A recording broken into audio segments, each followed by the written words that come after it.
Bang! Neeves Knives. I'm Jared, and we are live, on Neeves Knives Live with Joe from Steel Forged in Fire. How you doing, Joe? What's up, Jared? Good to be in Neve's house. So, for those of you that don't know, Joe, why don't you explain your channel and your social media so that people can find you? Absolutely. So, my name is Joe, guys. Thanks for joining us. I have a channel called Steel Forged and Fire, Sword and Knife. And mainly, I'm a sword guy. I'm the sword guy. They call me Samurai Joe. I didn't name myself. They just started calling me that, but that wasn't by choice.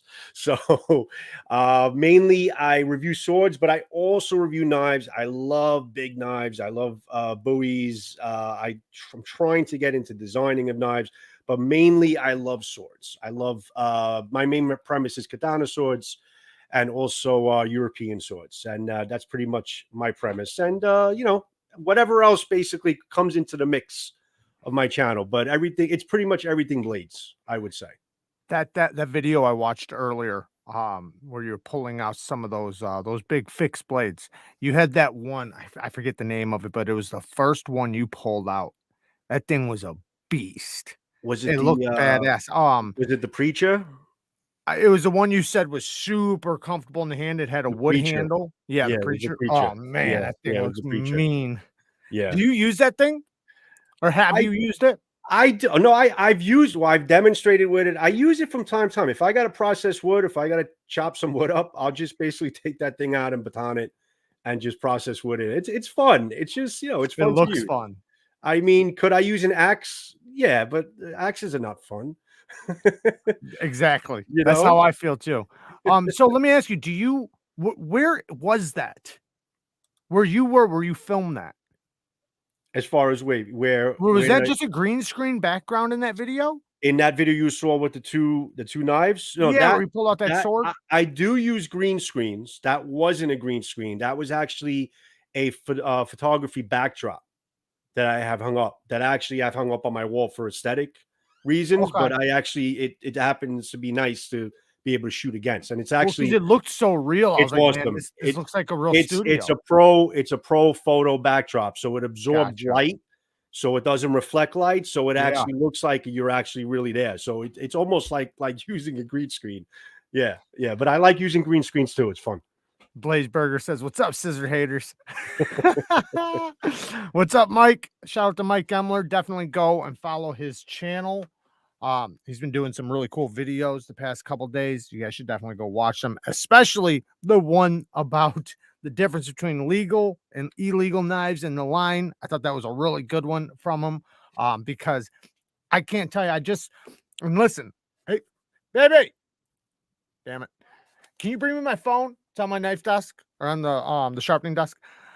That video that I posted is over 5 million views in 11 days. It's fucking mind blowing. And I'm not like tooting my own horn or anything, but it got so many comments. Yeah. And I got so many comments, like the exact same comments. Like, I mean, thousands. Like, I don't know how many actually, but it seems like it. And I was so happy when he posted that video because I just linked it in the description, because it's like, here, let him explain it to you, because I do not feel like writing this out again, what I mean, because people like will just run with it like, it's not illegal in my state. What do you mean? They're like, what do you mean Hollywood made them illegal? Like, just so many People get very emotionally charged with that stuff. Oh man, but like they're like Emotionally dead charged. serious. And Yeah. it's like, listen, man, I don't care. Like, and I said it in the video. I said it's legal to own in most places, just not legal to carry in all places. In some places you can carry them. But for some reason, the people, they don't hear that. And Right. they just automatically read the title and think, I mean, you cannot own it. And it's like, I'm obviously making a video on it, right? Yeah. Like, I obviously have one here. Like, and it's like, man, I'm not typing this out again. And I just wanted everybody just to go watch his video because he explained it perfectly. And what I mean by Hollywood, I think most of us all know this, right? Most of us all know what I mean when I say Hollywood. The reason why I say Hollywood made these things illegal is because there's no data or rhyme or reason that they made these things restricted in certain places. based on how they deploy. It's all from the scary movies that literally made it look like only bad guys, dangerous people carry them. And because of that, it made it possible for politicians or whoever, like lawmakers, right, Right. to make them illegal because they were scary looking. And because, a knife that's an OTF is scarier than a regular flipper or whatever, even though there's nothing more dangerous about it. It's like literally there's no more danger about it. But the fear of them made them more dangerous. So, and that's what I meant by that. But I got so many comments like taking me literally like Hollywood actually, like sets laws or something. And like they're trying to argue with me about it. It's like, no, man, the It's fear that they made from it. it's not that they set laws, but it's a big influence. I mean, Of it's course, definitely an everything is. influence on how it's an influence like after the Rambo movies, it's an influence how Right. people perceive knives, Yeah. and it just and listen, you watch a movie, it's so gripping and real. Yeah. And you Yeah. just you get drawn into it and you For get sure. it kind of a piece of that movie comes with you after you Yep. leave. Yep. You know what I'm saying? So it's Yes, so gripping absolutely. that it just and it became part of pop culture. Yep. And then people have now this perception of knives. I mean, Absolutely. is that a good thing or a bad thing? I mean, I guess there's two sides to that, There is you for know? sure. There's two sides And to it. but like with the things like with that, when you look at like statistical data or anything like that, like a kitchen knife is more likely to be used in any type of thing like that, right? Rather than an OTF or a butterfly knife or something like that. They probably are the most rarest to be used in that. And That it's not because of the laws, it's just because they are. So it's like and luckily, shout out to Knife Rights, Doug Ritter, Knife Rights. Shout out to them for fighting the battle for us and trying to reverse all these dumb restrictions that make zero sense. So if you guys can, make sure you guys support Knife Rights. It's such a huge thing. And Mike Emler, thank you for the donation for the 5 bones. I'm doing a live feed tonight, and half of the proceeds are going to cancer research. That's that's awesome. amazing, That's Mike. awesome, Mike. That's good Very stuff. awesome. Very good. So hopefully you guys will go over there. We end this about right around 9:30, 9:45. And hopefully we can jump over there. We'll all donate a little money so that Yeah. so we can help that out. But going back to knife rights, I mean, the best thing that people could do also, you could donate, but I would say just buy one of his knives That because too. those proceeds, the whole knives that he Yes. sells, Yes. go to Absolutely. they go all to knife rights and all to the cause. So at least you're getting a really good knife, And you can stay and up to you're date too with it because he's got a website and everything. You can yeah, stay up to date with the places they're going, the fights that they're doing. yeah, Q and Fiend says people also forget the difference between owning and carrying regarding legality.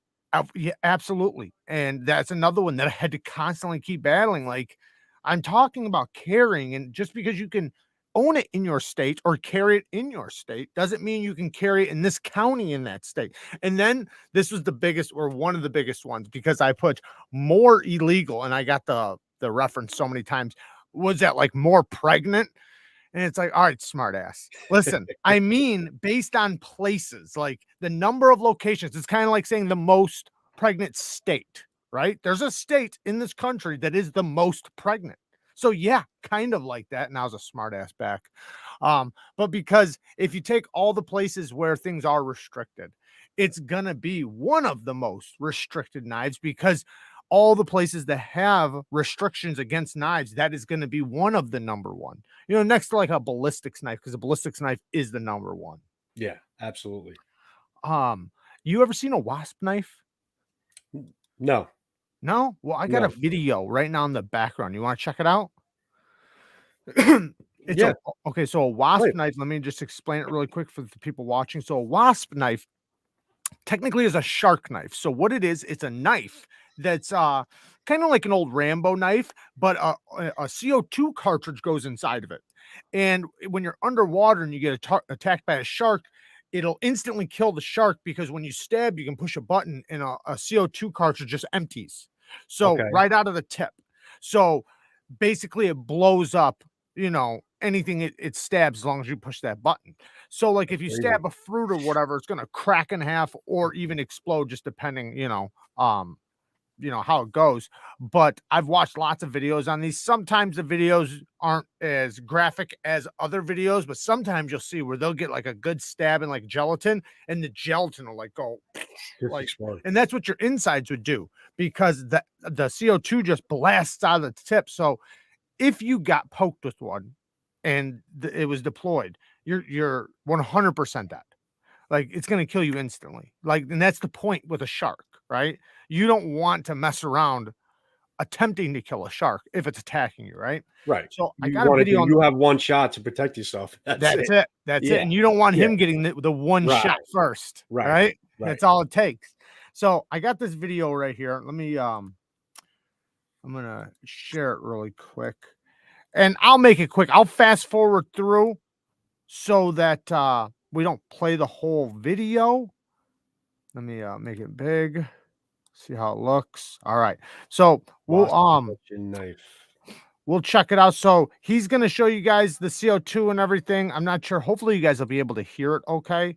But really quick, we'll just go through really fast. The audio's off, Jared. You see the audio? The My audio is? No, the audio on the video. You see how? Oh it's, yeah. I turned it off. I'm gonna pop it on. Got it. Hopefully everybody can hear it when I Okay. turn it on. Okay. Cartridge knife. You take one of these little CO2 containers, you put it in the back side of the handle, like so, and screw the back side, like so, and you screw it down. You hit the button, Oh, I see. and a lot of air is quickly ejected out this little port in the front of the blade. You can see our other reviews of this. Now, there's a full review and then a really, really old video that I did originally. That is me stabbing a watermelon. But it's not with a high-speed camera. We may do that in the future of this video as well, and you guys enjoy it. We are mainly just stabbing. Echo. There's an echo. Okay. Let me I got an idea. Speed him back into something. Yeah, Not I'm too just gonna bad. turn off my microphone. So how about that? The heck out of stuff with the Wasp in high speed. And if you guys can think of anything else that we could stab, let me know. But you got to enjoy this video first. I don't want to do another one if you're not enjoying it.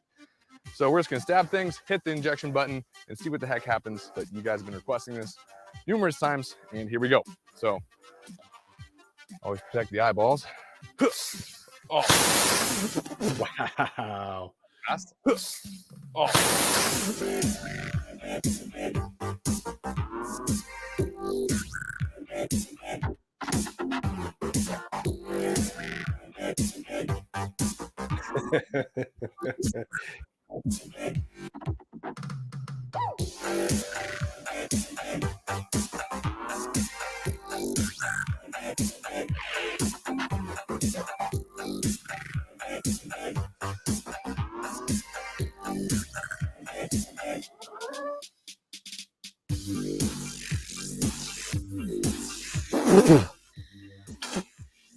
Not a big fan of soda. Disgusting. So, one down. Try something else. Ketchup. Oh, no. Okay. No. Oh, no. Definitely inside now. Whew. That's sick bastard. Wow.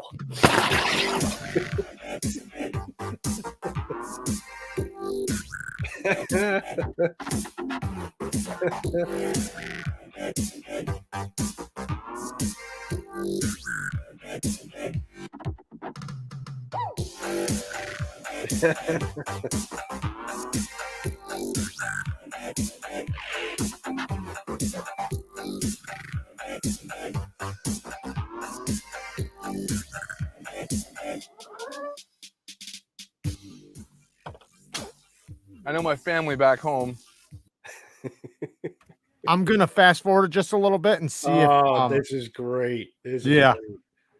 See if we get some, because I'd love to see what is this. Oh, milk carton. We're gonna see if we can find, because I think they're gonna do some gelatin. That was powder. That was like powder. Like powder milk or something. Oh yeah. Oh man. I'm hoping he does some maybe not. I thought he was gonna do some gel. Well, here, we'll just take a quick look at it, because I know he's gonna do an up close right there. As it's nasty.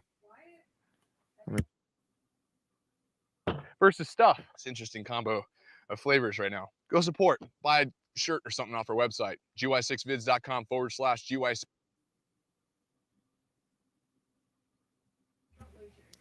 But I thought that would be cool to watch. So people know I what a want wasp one, knife man. is. I Now, want one. I seen somebody ask me the laws in Florida. So the laws in Florida, to my understanding, is that you can carry anything as long as you have a concealed carry card. So as long as you have, well, here we call it an FOID card and a concealed carry card. But as long as you have a concealed carry card, a permit to carry a firearm, then you can carry whatever knife you want.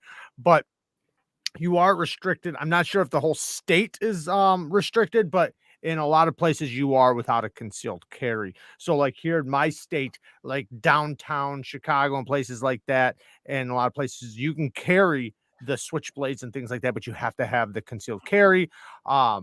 You can get to own a firearm over 18 shotgun or pistol, you have to have an FOID card. Right over the border in Wisconsin, all you have to have is a state ID. So you do want to check your knife laws. I'm not a lawyer, so definitely check that out.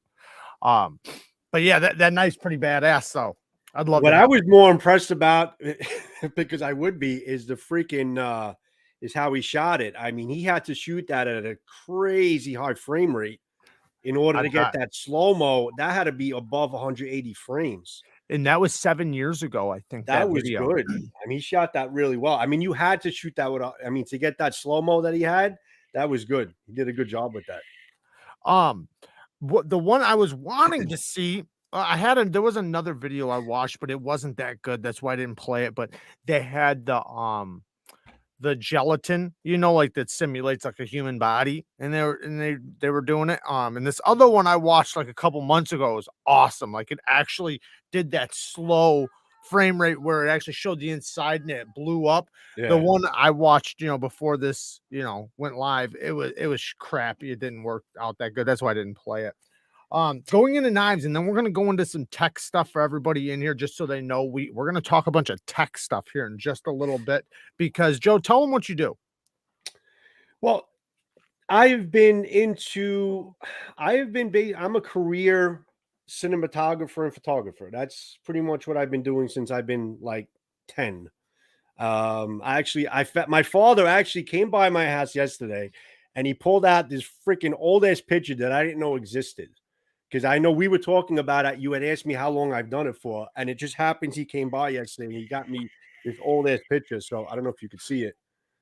Oh, nice. That's me like holding a light back, like freaking when I was about 10, 11 years old, my old fat self.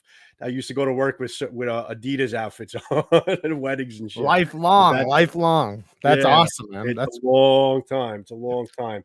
A lot's changed, right? A lot has changed. I bet. Keeping up with technology, that's got to be a whole nother thing, right? Because there's always something new every year. The thing you had 2 years ago is starting to get outdated. The biggest advent is everything going completely digital. Like I saw through my whole career how things started going digital, little by little, little by little. Everything used to be wired. Like all the cameras we used to use were big ass 50-pound shoulder cameras, and everything was hard cabled, to a console. Now, then things started going battery powered. Then things started going digital. Then things started getting smaller. Now, fast forward 30 years, we're using freaking DSLR cameras to do video with, and not just pictures anymore. So, right. It's a long history. Yeah. Shout out to Blades and Fades. Go and follow his channel. Awesome channel as well. He's growing pretty quick, man. Pretty quick. And also I do want to thank all the new followers that have followed the channel. The channel is growing on another level. I think we're up to like 34,000, 33,000 followers a month. It's amazing. Insane right now. So I want to thank everybody who is a new follower if they are in here. And yeah, man, you guys are amazing. So thank you guys for all the support. Well, you're amazing there, Jerry. Thank you, Joe. I do appreciate a little bit of the credit there. Nobody. well, I mean, that one video did spark it off, but there was a few videos in a row that did help. So, right. But yeah, man, the support, man, has just been off the chains, and I can't thank everybody enough. So, what is, like, when we're talking about knives, what is like your style, your blade shape? Do you have a favorite blade shape? My biggest needs and my needs and wants in terms of looking for a knife is more the handle, even more than the blade. Like I just need a comfortable handle. Gotcha. I need a good finger index. I need a lot of. I mean, I wouldn't say I have extra large hands. I have large hands, but I just need a good, comfortable gripping handle. That's my biggest prerequisite as far as looking for a knife. But I also do like a very wide bodied blade. Okay. Other than that, it doesn't really matter too much. I mean, this is I wish I can carry this every day. You I know, bet you do. this is a cold steel, this is the Formax Scout. I mean the handle is ultra comfortable. I mean, I could take different grips, you know what I'm saying? I could take a hacking grip, I Mhm. could choke it up, and I just love that wide body blade. But honestly, I also I like my SE Avispa. Again, spear point, but again, really nice, comfortable handle. I mean, Right, that's right. really what I like. And I just find myself always gravitating to that. This is a honey badger, also with that big bodied blade, Yep. you know. That's pretty much it. I mean, I like sheep's foot. I mean, Thank you, John. I don't really have like a particular blade shape that say, oh, I have to have this blade shape on anything. It's more of just I like big knives. I just like big knives. I like big blades and I like a really comfortable handle. I mean, So that's pretty much what it is. do you think because, like with a comfortable handle, in many cases, not all, but in many cases, you get a little bit broader of a blade. So Yeah, would you say that you prefer more of a broader blade than a narrow blade? 100%. Yeah. 100%. Yeah. Um, That's probably why I haven't picked up a buck 110 yet. Because Daniel says, sorry, go ahead. Go ahead. yeah, go ahead. No, go ahead. Formax Uh, Scout. is ironically my most carried blade. Love that thing. That's a beast of a It is. carry. It is. It's such a great, great, great knife. It really is. I mean, it's built so well. It's a freaking tank. I love it. It can get a little heavy in your pocket sometimes, but I don't care. It's good. Yeah, I mean, with size, I mean, the weight goes up, and that's Yeah. a big one. And Yeah. it's got a bit, it's not just a big knife, but like it's also thick. Yeah. The blade is thick, the geometry's thick, but because it's broad, when you go to the thicker geometry, if the blade is broad enough, it'll cut like a champ. Yeah. It's just you don't want thick geometry with a narrow blade. Right. You want to make sure you got some height to it.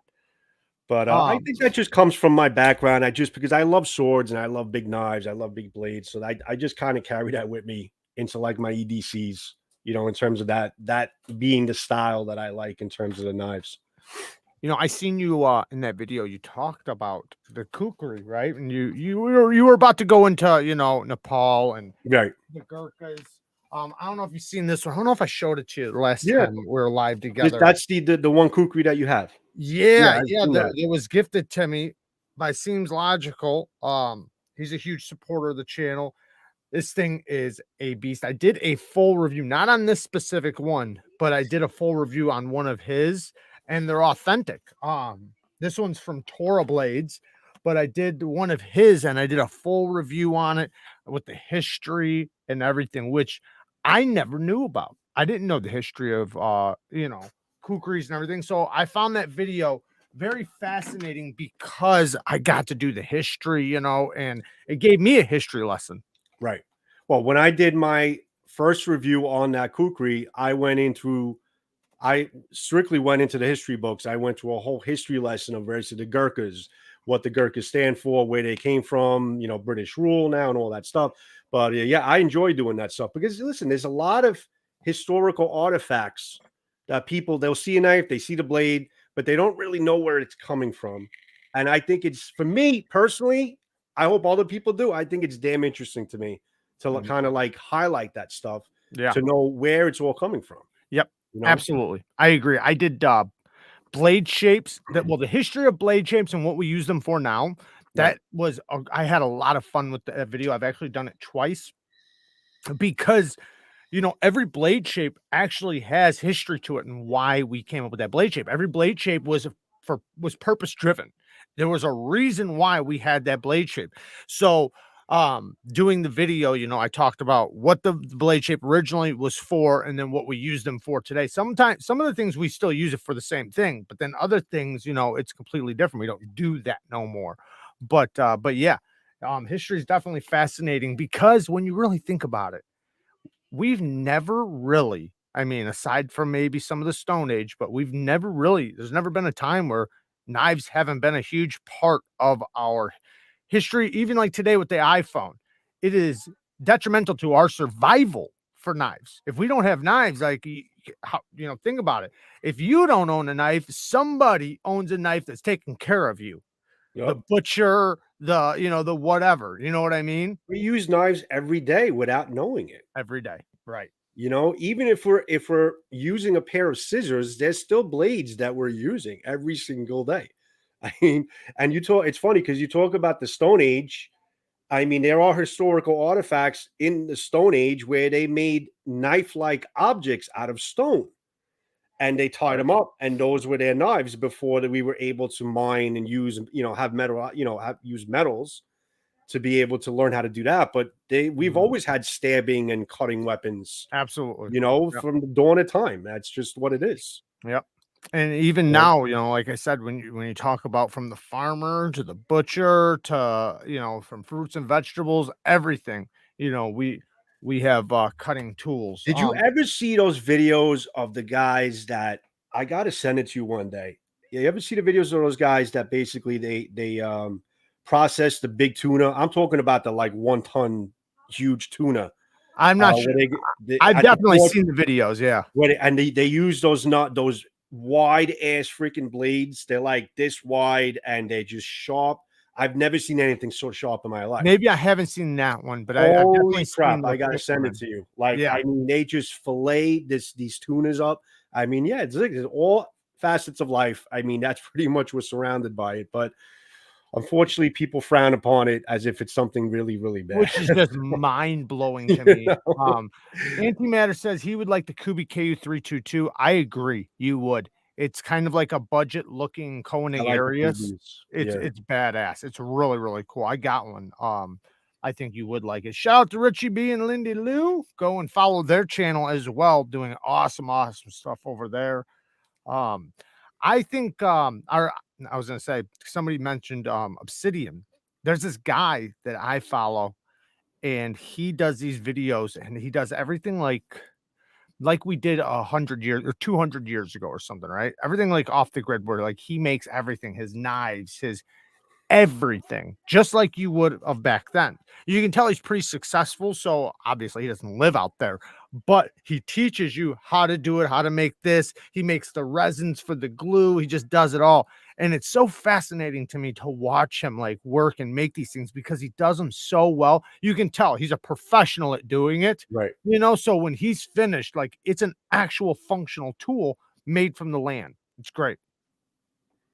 So you're telling me he makes whatever knives he uses, he makes all his own knives. Like, he uses only knives that he makes. Right. And then he'll say he doesn't show the hunting, but like he'll hunt something and have a rabbit or something, and what he cuts it up on, yeah, he has made. What he makes for a spoon or a bowl, he handmade. His knife, he handmade. Everything. The even like some of the stuff he wears, like in some of the things he uses, you can tell he sourced it. Like he actually killed it or found it or whatever. It's so fascinating to watch. Damn interesting. Yeah, I want to see that. So what does a normal EDC look like for you? Like, what do you carry normally day to day? Do you just carry a knife, wallet, watch, or do you have flashlights, pens, anything like that?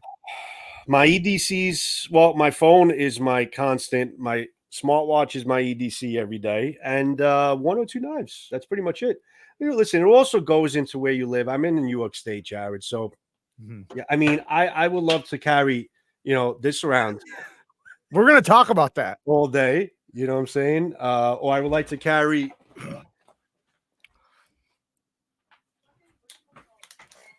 Don't forget the like button, guys. Thank you. This around all day. Yeah, I think it's a beast. You notice the shock absorbers? It's hard to see it in this freaking camera. You notice the folds here? I forgot exactly what they're called. I knew the name, but it slips my mind. I wish Vlad was in here. He knows. These actually absorb the shock of the hit. Okay. I mean, look at that spine. Yeah. With that full hang. So when you're hitting, it absorbs the shock and it protects the edge from damage. That handle looks so comfortable. Oh, it is so comfortable. I mean, it kind of just completely wraps right around your hand. So you have, and you even have, you could just go, you have a finger drawer right here. Yeah, this is a great balance knife. How many inches is that? This, if I'm not mistaken, is about 9.5 inches or about 10 inches. Yeah, I would say, yeah, it looks about 10. You know, Yeah. what is it? My kukri is 11.5. So Yeah. I mean, they look pretty close. I mean, it's heavy duty, but it's incredibly balanced. Yeah. I mean, it just no matter how you hold it, it's always balanced. Like, it's distributed the weight so well that with the impacts, it always feels comfortable in the hands. It's working for you. It's completely, the knife works for you. The knife works for you, definitely. So your knife design, why don't you pull that out real quick? Let's talk about that. All right. So here he is. There he is. Seems Logical's in the house. Shout out to Seems Logical. What's up, bud? He's the one that got me the kukri. Oh, he did? Oh, okay. Yep. It's a nice curvature on that kukri too, man. Oh, You man. can do some damage with that thing. Hell yeah. Have you tried to slice up like watermelons and stuff like that with that? Not watermelons, but I have chopped some stuff. I can't remember if I chopped fruit with that one. But I went out chopping trees and limbs and things like that. Tree limbs, not human limbs. Yeah. Yeah.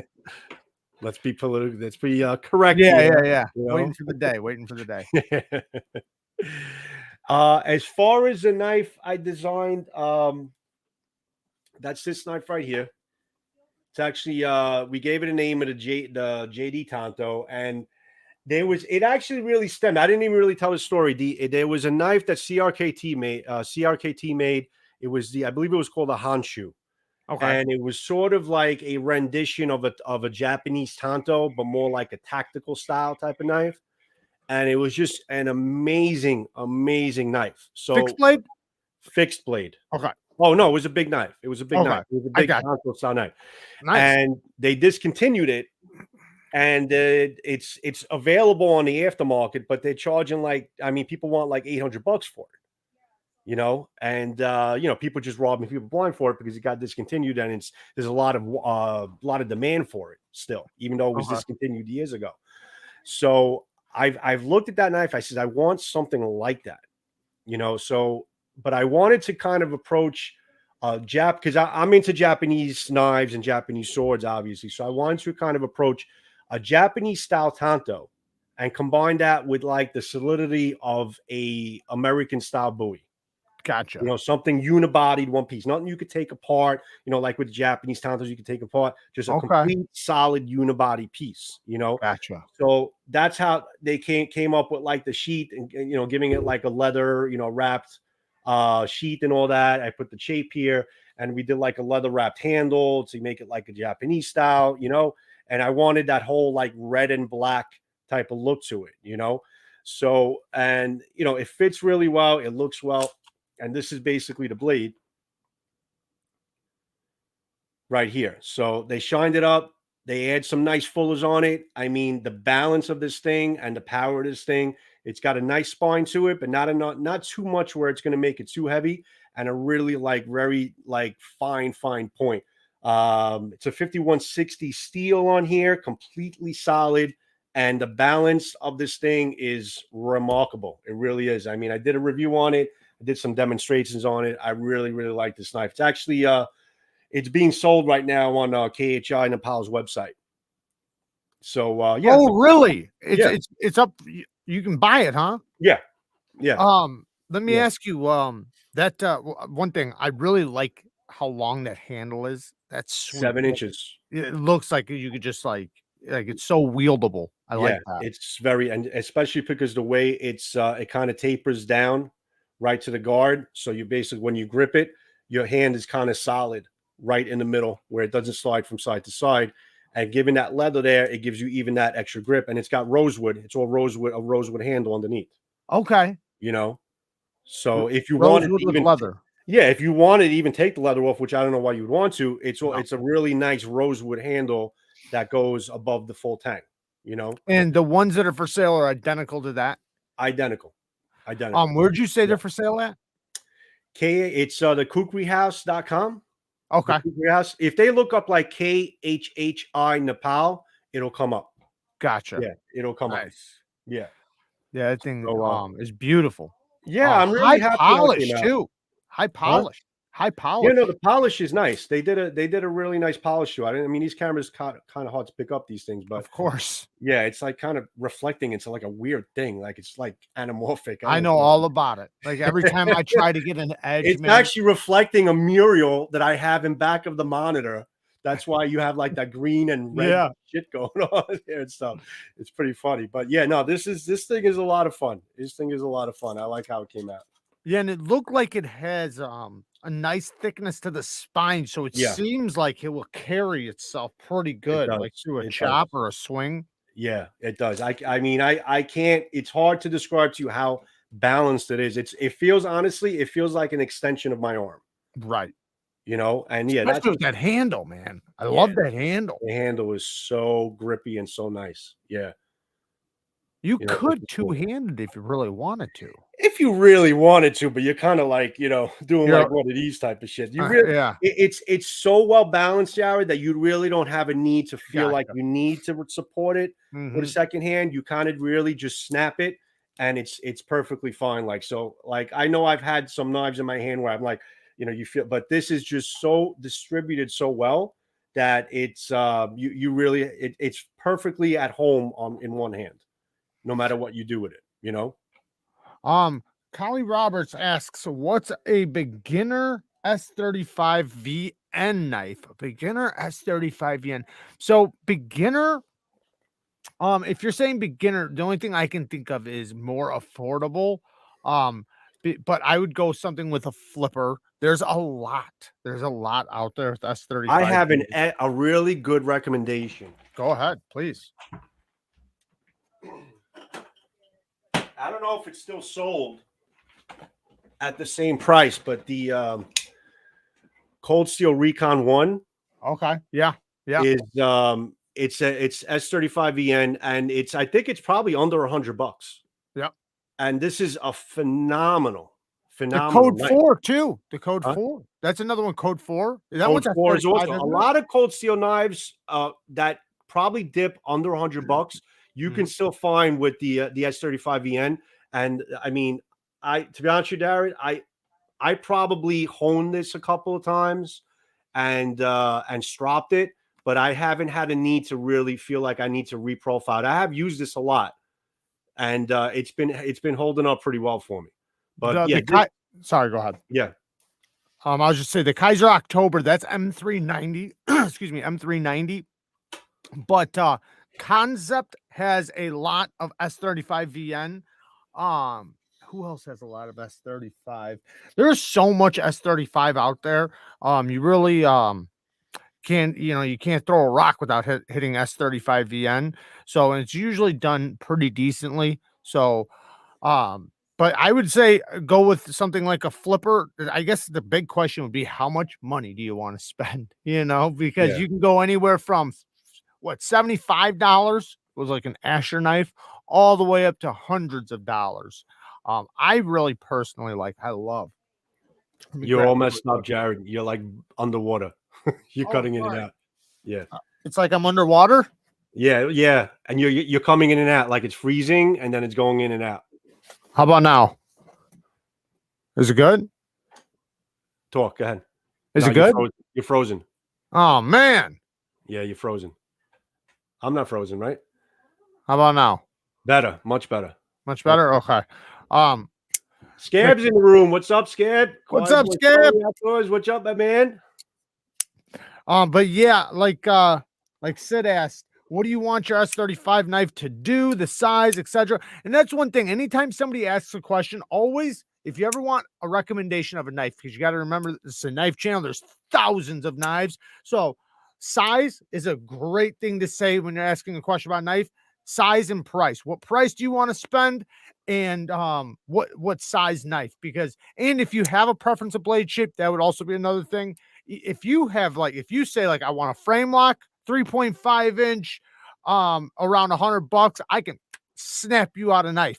But there's so many because there's so many liner locks, button locks, frame locks. But the Concept convict. This is not a large knife. It's a medium-sized knife. It's like probably a 3-inch blade, maybe 3.2-inch blade, but That's a nice, F35 the end, but it is like that's a nice 200. spine. Let me see that spine. It's so That's nice. nice. This it's so smooth. It's like it's on oiled glass, and I've tried 3 of them. Now there is another version with only a single thumb stud on this side. I have that one too. This is the one I recommend. It's double thumb stud. They recently dropped this, so this is like the second version, but they don't label them different. You just have to look up the ones with the double thumb studs. It also has a better choil, titanium frame lock. The action is just, I mean, buttery smooth. Thumb studs are really easy to deploy, super comfortable for a, you know, large size hand. XL size hand, like Chris from Cue Ball, you guys see him around. He says his hand's a little bit large for it, but he's got an XL size hand, but it's still, you know, will work just fine. But this is a fantastic knife. Yeah. But $200 though. It's up. Well, listen, you got to ask them also. Like, so I get the same questions. I get the same questions. Like, people will come in and say, what sword should I buy? Well, in the terms of katana, like, what katana sword should I buy? Like, what's a good sword to buy? But I'm like, before I can answer that question to you, I got to ask you about 20 questions, because it's not an easy answer to give. You know, it's there's so many. What do you want to use it for? Even with knives, like, what do you want to use it for? You know, how big are your hands? There's so many things that you have to kind of have on the table before you can make a good recommendation to someone. Not just a recommendation, but at least like a good recommendation to someone, you know? Yeah, for sure. Yeah, there's so many variables. There's so many variables. I actually thought about making a video about kind of that subject. Like, I made one already. did you? Yeah, about swords anyway. Yeah, Yeah. about swords, like a sword workshop, sword buying workshop. Well, I thought about like doing one like not like a dumbed down version, but a way to, like, if you're gonna look into knives or ask about knives or anything like that, you know, there's so many variables. So I was just gonna write down like, you know, talk about the variables really quick.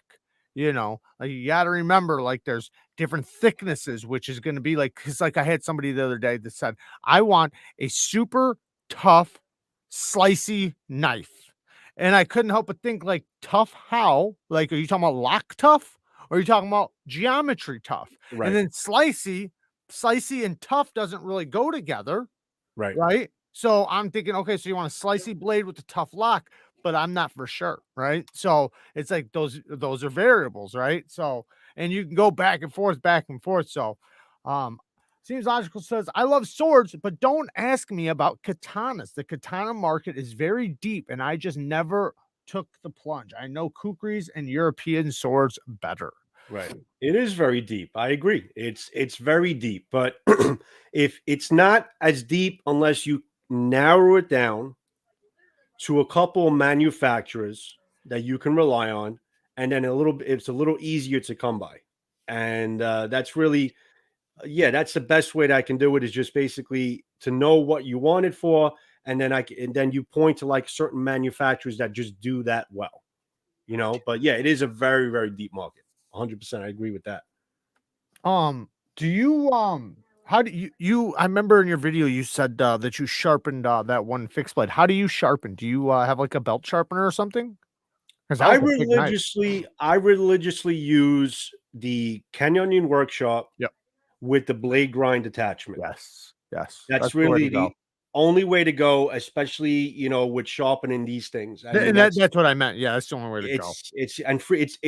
It's freehand without the guide, but it also, you can angle the belt according to the angle of the bevel you want. Yep. On the edge. So I find it easier. I find it easier than the guides. Yeah, I don't like the guides. I don't like the guides. Neither. And I think the guides actually more tend to muck up the rest of the blade. Yes. Using going through the guides. Yes. But when you're doing freehand, you can you have control of the lift.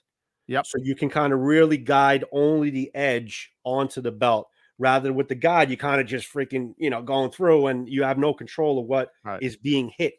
You know? And you can't see precisely. No, I no. like to see, like, right when I hit the choil, I wanna see that, right near the choil get hit. I wanna see, the all the way to the end of the edge. I wanna see it get hit so I know where to start. All those little things I wanna see. Yeah, And it gives you a flat plane to start off with.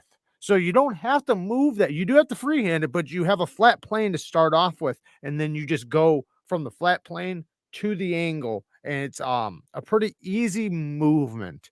yeah. But what do you have a preferred grit you stop at, or do you take it like all the way to their polishing belt? Oh, as far as the as far as the belts, Yes. before I answer Scab, I got your message, by the way, but you No, just sent go me a ahead. message. You're fine. Go ahead. Yeah. Um, I start where hold on, I have my grits right here.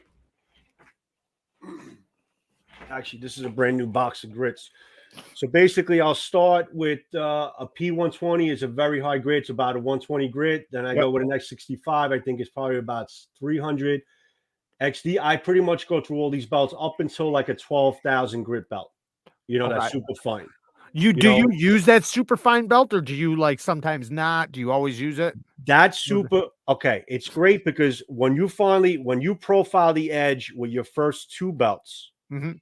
so if you want to go and reprofile something to a certain edge, okay, certain bevel edge, when you start going into the last three belts, which are finer belts, when you finally get to about the this belt into this last belt into 12,000, that's when it really starts becoming screaming sharp.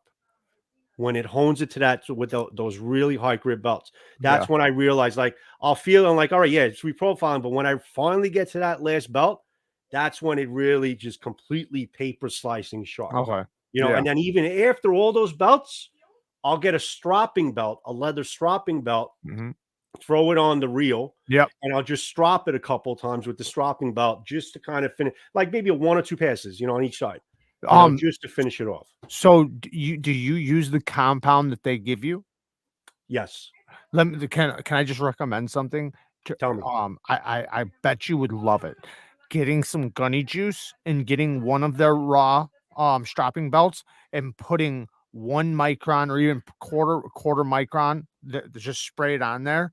That would give you a mirror polish. And it will, since it's diamond too, it will Right. bring out the bite in a mirror polish.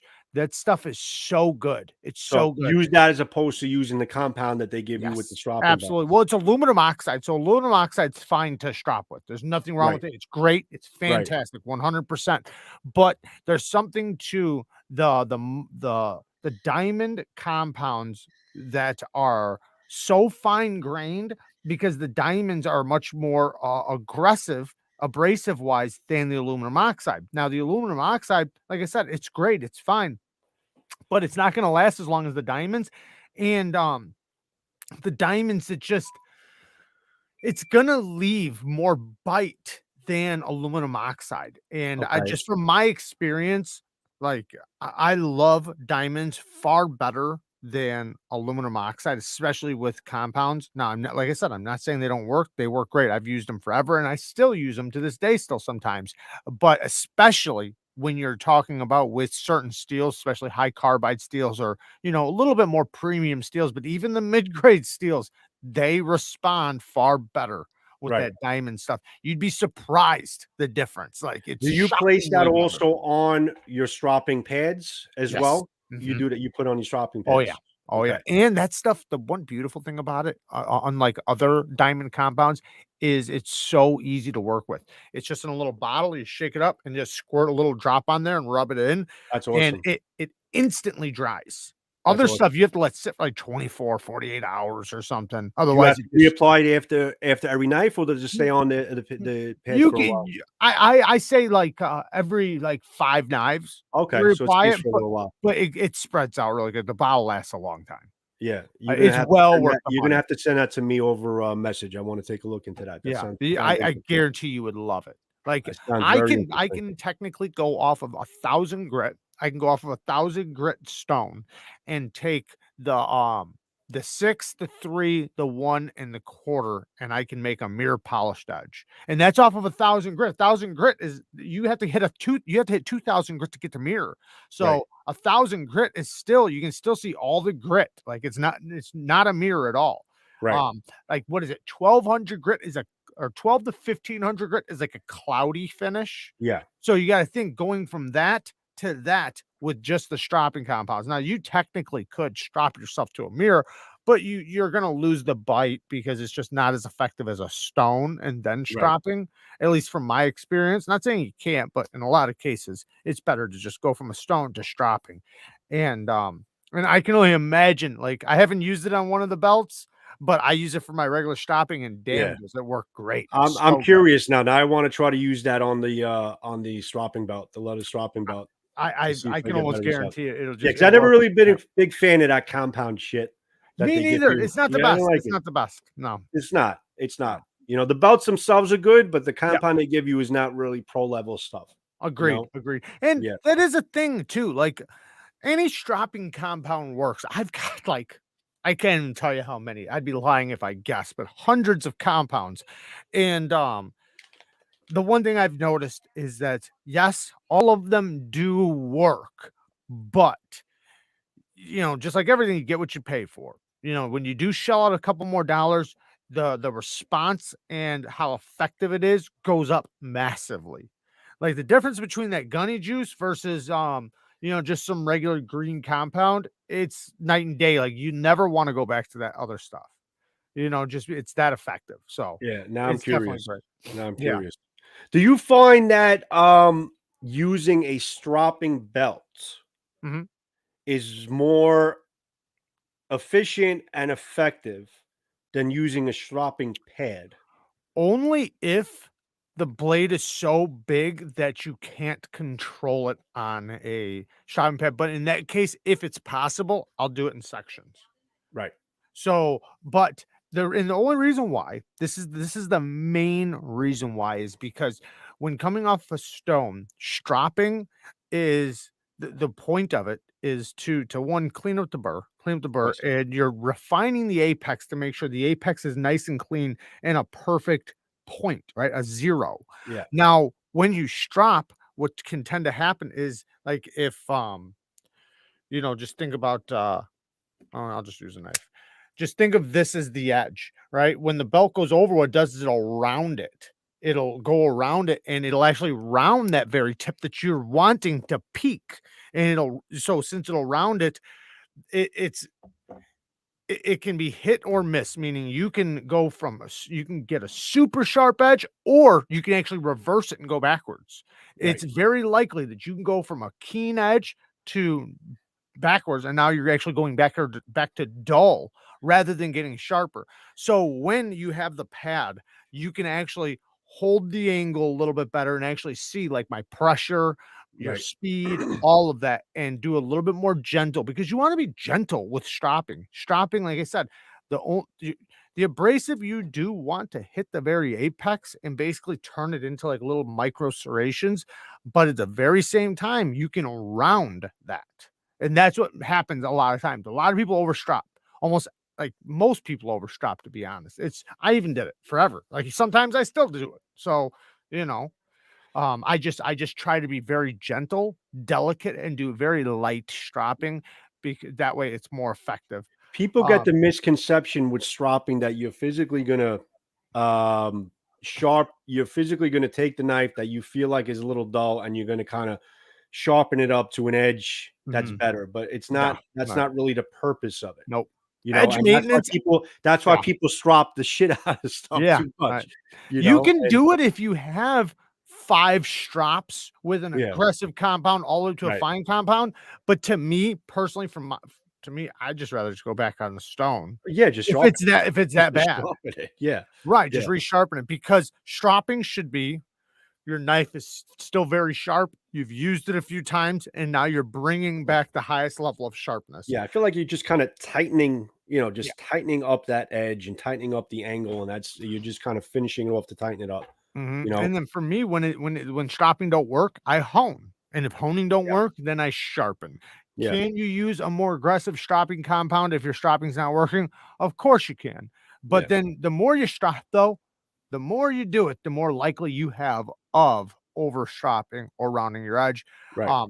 But if you're really good at it, I mean, you can make it happen. I mean, I'll strop super keen edges that are still very sharp just because I've used them a little bit, but I'll only touch them like literally 2 strokes per side, and it'll just bring back that super keen edge.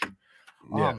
So talking about tech stuff, let's talk about some tech stuff because I do have I know a lot of people in here, right?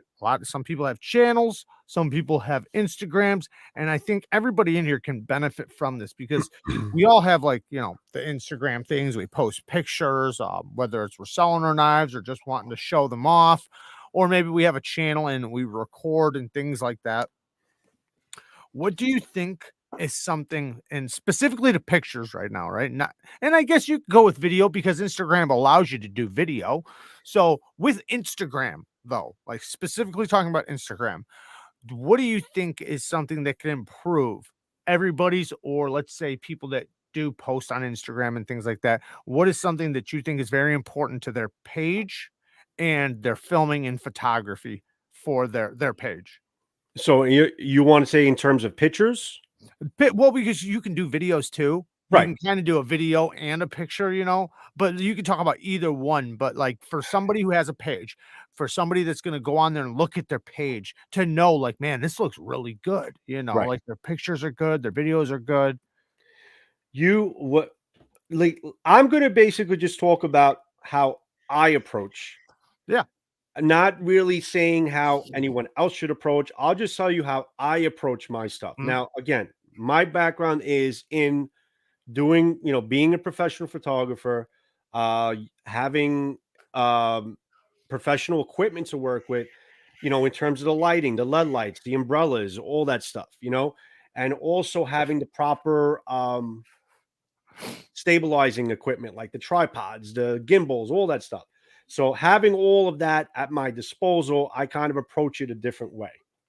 So, but my biggest basic premise is if you have a specific item that you want to kind of put out there, like if I have this specific knife that I want to put out there, I'm going to do a whole photo session of it. I'm going to record it in a certain way and come up with footage that I'm going to be using on my videos in terms of something called B-roll. And then I'm going to have professional pictures made up so then I can also share them on Instagram. Alright. So I think it's kind of a two-sided deal. You got to have, you got to be able to shoot the right video so you can use that footage, but you also got to take professional pictures of it. Now, I'm gonna get to this thing really quick, go and ahead, now I go ahead. want you to explain B-roll. Yeah. Element, thank you for the 2 bones. What would you use to sharpen, do you know this knife? Jungla SE5? Do you know that knife? The SE5? SE5, Jungles SE5 from SE Yeah, it's gotta be from and SE. SE. The Junglas? I've seen that before. It's a fixed blade for sure. That's what I'm guessing. Yeah, I've I seen would it. say diamond stone, and that's what I always recommend. But the work sharp belt sharpener, I seen Shane actually recommended. Man, hopefully he can pull it up again because I gotta find it. He recommended another belt sharpener that's really affordable from what was it? Where is it? I'm trying to find it really quick. Um, he recommended another belt sharpener, and I forget where he said it was from. Harbor Freight. Here it is. Harbor Freight Oh, 1 by Harbor Freight. 30 is much cheaper than the Ken Onion, and there's a guide on it for only $10. That's not bad for fixed blades. Like, you know, fixed blades are a lot thicker. It's a lot more brutal to hand sharpen or even fixed angle sharpen. And the fixed angle sharpener I would recommend, you're not gonna like the price. So here we go. Right there. Bang. Richie B said, Yeah, said it Harbor too. Freight's a good unit. I've seen that one. Yeah, so there you go. That's what I would recommend for people with big, heavy duty fixed blades. A belt is just going to be so much better. It's brutal sharpening something when you start getting to 30,000s, 40,000s thick, and you're wanting to lay back your angle or anything like that. It can be brutal. So, what? Explain B-roll really quick to everybody. All right. So when Thank obviously you, Richard B. all of my stuff is obviously edited. Everything goes in the timeline. Okay. Now, again, guys, I'm not insulting how anybody does their stuff. I know a lot of people just Everybody's the shit. That's what he's saying. Go pick ahead. up their cell phones and just kind of one and done, shoot one take, post it, and bang bang, see you later. You know what I'm saying? But you guys' Instagrams suck. That's what he's saying. I'm more into, how should I say without sounding weird? It's instinctive to me. Like when I have to make a video, whether it be a educational video, whether it be I'm reviewing a product, or if I'm shooting an event, or I'm shooting something for corporate, I have to tell. It's like I'm telling a story. Yeah. Okay. So I have background information. I have details. What do you mean by background information? I'm curious. Well, Background a lot of the things I review have historical presence to them. Gotcha. They have historical. Gotcha. They're historical. So Right. if I'm reviewing a specific type of blade shape in a katana, let's just say, like I'll throw a name out there. I'll talk about a Unakubi Zakuri blade shape. It's a specific type of blade shape that we use in a specific era, and it was made for a specific reason, and so on and so forth. So I kind of go with that back history to know where it came from. Just to give you an example. Catch people up, basically. Catch people up to like where this blade shape came from, why it was made, and what is it used for? What is it made for? Okay, what type? Because different katana are also made for different types of cutting. Okay, so that back history, I put that in there, and it's like telling a story. Now, in terms of the A roll and B roll, just it's a long answer to your question. Okay. A roll and B roll. A roll is not really used that phrase anymore, but A roll is like your main footage. Imagine like layers of an onion. Okay. Your main footage is your A roll. Okay. Your B roll is extra footage that you shot outside of the realm of this video that you use to insert to create like a dramatic element to it, or to reinforce the description of what you're trying to show. Okay. So you layer that B-roll over. So if I'm talking about the handle and I'm holding it up to the screen, I have B-roll footage already shot where I did close-up pans of the handle while I'm speaking about it, and then I'll go back to my A-roll. So that just kind of reinforces the video of what you're watching. That's really what it is. Fucking seems logical. A-roll or A-hole? No. A-roll, B-hole. Okay.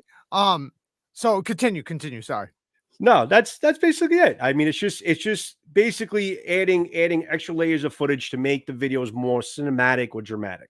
So let me ask you this: can you give any tips or tricks to making the best quality photos? Because I know lighting is like a huge thing, but like maybe like lighting tricks maybe that you would use if you maybe don't have the funds to have studio lighting or anything like that. What would you do? What I would do is, first of all, and I'm going to be making up like an educational video about this. Okay. And I'm going to lead up to basically the equipment that I use. But I know, listen, I know a lot of people use cell phones. Now, I'm also going to make a comparison between cell phones and mirrorless cameras. But cell phones have come a long way, like we all know. I mean, I'm sure you remember the first camera that you were able to say, "Oh wow, this shit shoots video." Yes, and you remember the quality of what it was, and like you kind of people like, it's all right, little quick thing, And now, I mean, people are shooting freaking major things, with their cell I've ran my whole channel on a phone. Only recently did I get a camera. Did you get a camera? Right. But that's because then you're one of the few that had a interest, and when you grow an interest in doing video, you're naturally going to go into the cameras. It's just a natural evolution to go into the cameras when you have an interest. B-roll is what all of my reviews are, start to finish. All B-roll, baby. Mike Emler needs less light, like none would be good.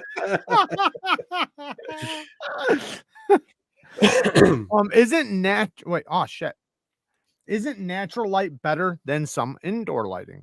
Anytime that you have an option of using natural light, it's always better. Yes, it gives you that. It's called a Rembrandt lighting effect, where it gives you that really natural partial lighting, and it looks a lot more natural. So anytime that you can kind of just go to a window in the daylight Yeah. and just shoot near a window, that's always natural light is always going to be better. King Snake Jake with 2 bones. Thanks for sharing the last vid. Glad we survived. Thank you for the donation, man. So with using excuse me, with using the phone and things like that, do you ever use your phone still for your Instagram or anything like that, or do you only use I only use my camera? camera. See,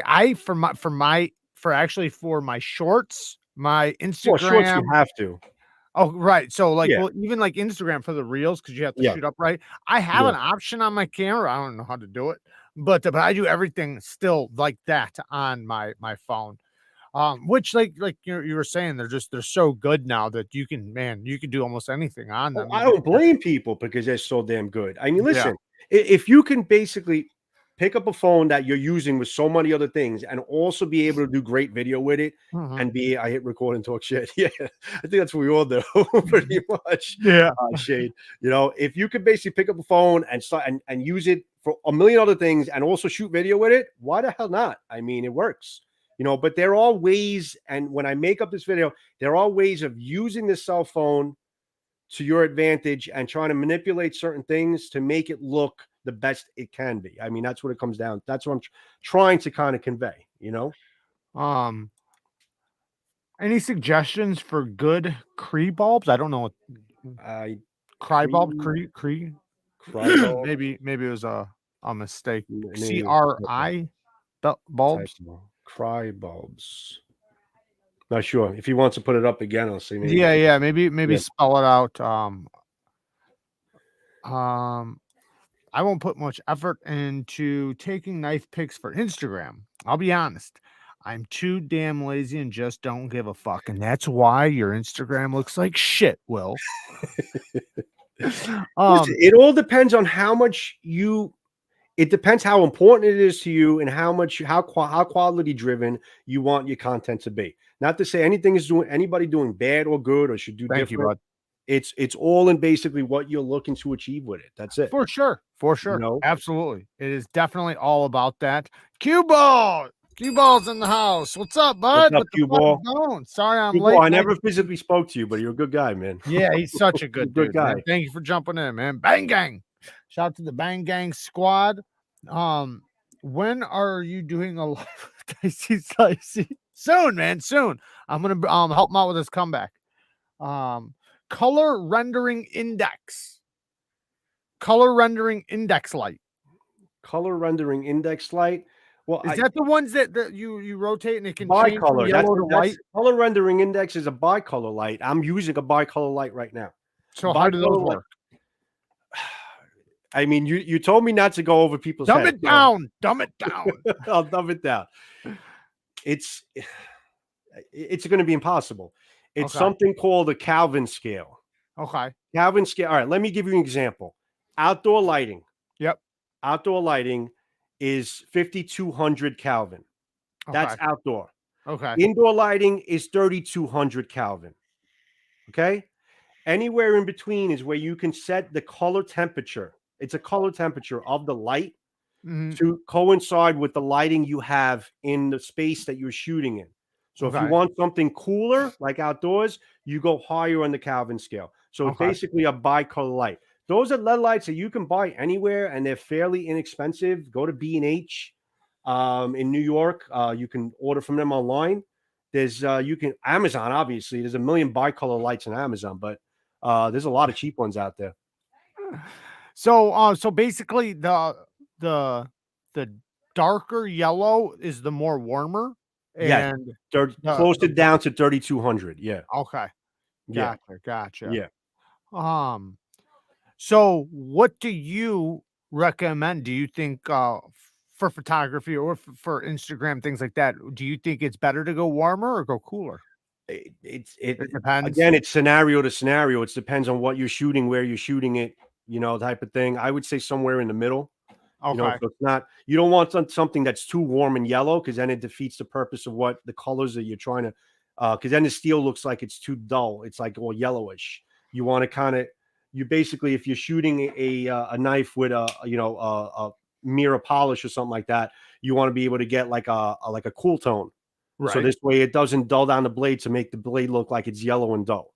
Right. You know? Right. So right. it's scenario to scenario, I guess. It depends on what you want to use. Yeah. So my one big issue that I have, right, and I'll tell you what I'm probably thinking about doing, all right, but I have lots of studio lighting, and I still can't get away from fucking shadows. Like I'll have a big studio light facing this way, another one facing this way, another one facing top down, and it won't be too much light. I'll have the filters over them and everything. I like they're covered with those. They're covered. And I still You use umbrellas? well, no, I got the covers over the light because these are actual studio lights with the If you cover. get an umbrella or a gel, you can knock What out you the mean? shadow. What a gel? You could get like a gel that goes over the light. It's not gel. It's actually it's like plastic. It's like a see-through plastic with like a different type of color coding That's on it. probably what's on them then. Like, here, Yeah, I'll that's pull what's one on them. around really quick just to Yeah. show you one of them. Like I have one right here. Oh, that's a box. You got it in a box. That's a light box. I have a bunch of these. I That's got a light box. 4 of these. And that's what I'm saying. I have 4 of them, and I Yeah. still can't get away from the damn shadow. Then you got to change your camera angle, dude. Well, for my top down. Oh, top down like this. Okay. Yeah. Yeah. So let me tell you what I'm thinking about doing.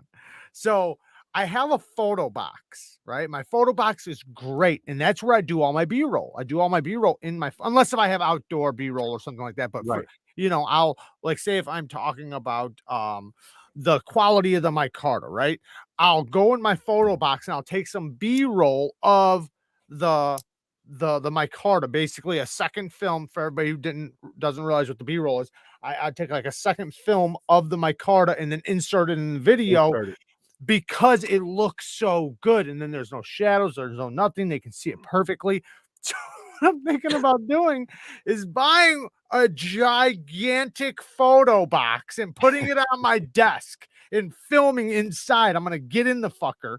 Now I'm just going to film in the photo box. You're a sick bastard, but you're going to give yourself shadows by yourself being in there. Well, what I'll do is I'll Onto be on the outside. I'll set it on the I desk. got you. So I'll be just hanging over the ledge, like kind of like I do with the little one, because my little one, it's a good size. I mean, I wanted it big enough for big folders, so it's probably like a 15 by 15. But I'm thinking about getting like a, I don't even 4 foot by 3 foot or something I can literally put on a desk and it covers most of the desk, just so I can basically not have my hand, my microphone, shit like that shadowing in, because even with all this damn light, it's like I can't get away from shadow. What are you shooting it with? Are you shooting those pictures with your cell phone or with a camera? No, with a camera. With a camera. Okay. Well, and the other thing that I have to talk to you about one day is if you're shooting with a camera, you have to utilize the camera for what it's made for, and you got to be able to manipulate the settings and that's my problem. Go with manual, because if you went with manual, let's just say if you have some shadows, if you, let's just say, fuck with the shutter speed, you could get rid of the shadows. But if you let the camera do all its auto shit, that's what's going to happen. It's like using a cell phone, basically. Yeah. You know? It's like just using your cell phone, because see, that's what I don't like about the cell phone. I don't have control over what it does. You know, that's what drives me crazy about the cell phone, you know? Yeah. It's just yeah. Let me pull it back. Jared, wear a hula hoop with LEDs taped around it. It'll probably get rid of the shadows and will give us a great laugh when we see you wearing it. Do it. Do it behind the scenes. Do it. So for people that are possibly, I know cameras. You know cameras very well. So a lot of us don't know cameras very well, and a lot of us, don't have, like me, I have one. I don't even fucking know cameras. What do you think is, for somebody that maybe doesn't have the chinga to spend on a camera, but they still want to possibly get one? What do you think? What's a great affordable option for something? So you're still going to get good quality, in but terms maybe of the realm of an actual camera that you can manipulate. Price, I gotta tell you, there's so many cameras out there in price ranges well under $500. Let me ask you this really quick. Do you think it's okay to go with one that's maybe a little bit older, that the prices maybe dropped, or do you think you should always stay up to date with like the newest and improved? I like to stay up to date with the newest and improved because that's my job and I have to. But if somebody just does it as a hobby, if they can find a camera, and I would say do your research on the camera, find the reviews, see what it was when it was first, drawn out, it came out, and see what the reviews are, and then take it from there. So, but a lot of cameras, after they hit that 2-3 year mark, they drastically dropped down in price. It's not to say that they're bad cameras; they were good cameras. It's just that with new technology, the price of old technology goes down. So Right. yeah, you can find some good deals aftermarket for some cameras that used to be really good, but just came down in price now. So Right. listen, That's we kind spend of what twelve I do hundred with dollars mine. on our phones. We spend $1,200 on our phones. I mean, I know it does all the stuff, but Yeah. you know, Yeah, when I got mine's the Canon Rebel SL3. It's a couple years old, but it's still like it's only a couple years old, so yeah, it's still pretty new. And I mean, I think it was like 600-700 bucks, $600, 650, something like that, right? right, right. But I got it because it has the screen that can fold towards me so I can watch myself. You And need then that, two, I can have in the future switch lenses. right? So, which I thought was probably important because if I do want to get another lens in the future, not that I know lenses at all, but from the Lenses is the little bit of research I did, lenses is the biggest part of it. Being right. able to switch lenses is the biggest part of it. So would you Biggest say part of that the lens is even more important than the camera itself? Yeah. it. Yeah, yeah, Which part's it is. more expensive? The lens. It depends on the lens that you pick up. The lenses can Right. be because when you start buying 1 and 2 lenses, you end up going over the price of the actual body when you started with it. Yeah, Right, right. yeah. You So all mentioned the shredder knife reviews. You know why yeah, I like yeah. the shredder knife reviews? Yeah, I love the whole family. I love Jonathan because he's a young kid. yep. And Go and it's follow his it's channel. it's a new generation, and it's great because he's influencing other kids, basically to get into the whole trade, and that's really why I like their channel. And I love Ezekiel that he's kind of growing into it, and he's going to end up being an amazing. He has a great knowledge now, but as he grows, he's going to bring people with him. And that's really why I love their channel, Yeah. as far as because you have a young kid that's kind of growing into the hobby. Yes. And you're seeing him as he's getting better and better. So, yeah, definitely shred a knife reviews, guys. And Check 'em out. something I've realized this past couple weeks, and I think I already knew it, but something I especially realized these past couple weeks, my channel right now, and like I said, I'm not boasting or anything like that, but that one video I did's got like over 5 million views right now, right? And I got like over 7 million the past few weeks, like within 28 days. Think about how many knife people that is, like to go around. That means it's not like I got them as followers, right? I didn't get them as subs, but I did get a hell of a lot more followers. And it reminds me that how big the knife community is gonna get, or has the potential of getting. Everybody's a knife person. It's just how deep are you gonna go, right? So there is a lot of people out there, and like you said, we're seeing the other, channels popping up, and there's so many people paying attention now that maybe weren't before. Maybe Yes. they didn't know about the community, because that's another thing. I got lots of comments like, "Man, I didn't even know there was a knife community." Like people excited, like, "Fuck, man!" And There's so people it's I great. speak to that have knives and they'll carry a knife. And, yeah, I like this knife, that knife. So I said, all right, we have a community knife. She goes, oh, well, people reviewing knives. I'm like, and this is a guy I was speaking to. This guy, he likes knives, he collects knives, but he didn't know that YouTube actually has 1 million people actually reviewing them, and it's pretty Mm. insane. You know, I have a spec and I wish I had the exact numbers. I did speak to Google one day. We was communicating back and forth about promos and stuff, and they had looked up our genre Oh, okay. in the knife community. I wish I had the exact numbers, but I know it kind of made me fall off my chair. He said he looked up the genre of how many people search for knife-like objects, cutting and knife-like objects, swords, things like that. Yeah. I think he gave me a number of somewhere around. It's definitely in the close to 100 million hits last year, Right. and it came out to something like 1,000 a day or 3,000. It was an enormous Right. number. I really wish I had those numbers in front of me, but it was just an enormous number of people that actually hit that type of search, Yeah. for like this type of thing. That's So there's a awesome. lot of potential people out there that are Yes. looking for these products, For sure. And then when you look at other channels like what is it, Cutlery Lover, Nick Shabazz. Nick Shabazz Yeah. released like He's up 150,000. there now. So Yeah, he's up got like 100,000 of my followers that I Yeah. need to get from his ass. Yeah. I'm gonna need to get those, Nick. No, I'm just joking. Walt Gilbert says, I have the Pentax K5. The great thing about it is that you can use lenses all the way back from the 1960s with a damn. That's Yeah. crazy. Because the Pentax K5, I know that particular camera. You can use lenses that were from that same mount that were back then. So lenses never go bad. Lenses are good for life as long Okay. as you have the camera that is compatible with it. Right. Lenses are good for life. Jared is so good looking. He'd look great backlit with 100-watt incandescent bulb. Yeah. Incandescent bulb. Thank you. Hey, I'll take that. Thank you. I appreciate that. Yes, shout out to Urban Woodsman 87. Go and check his channel out. There is a link right there. I had an older little Sony CX675 camcorder. It took such amazing video, but it got stolen when I was at a restaurant. Damn, you know what's crazy? My brother-in-law got his car stolen yesterday. The whole car stolen? They found it?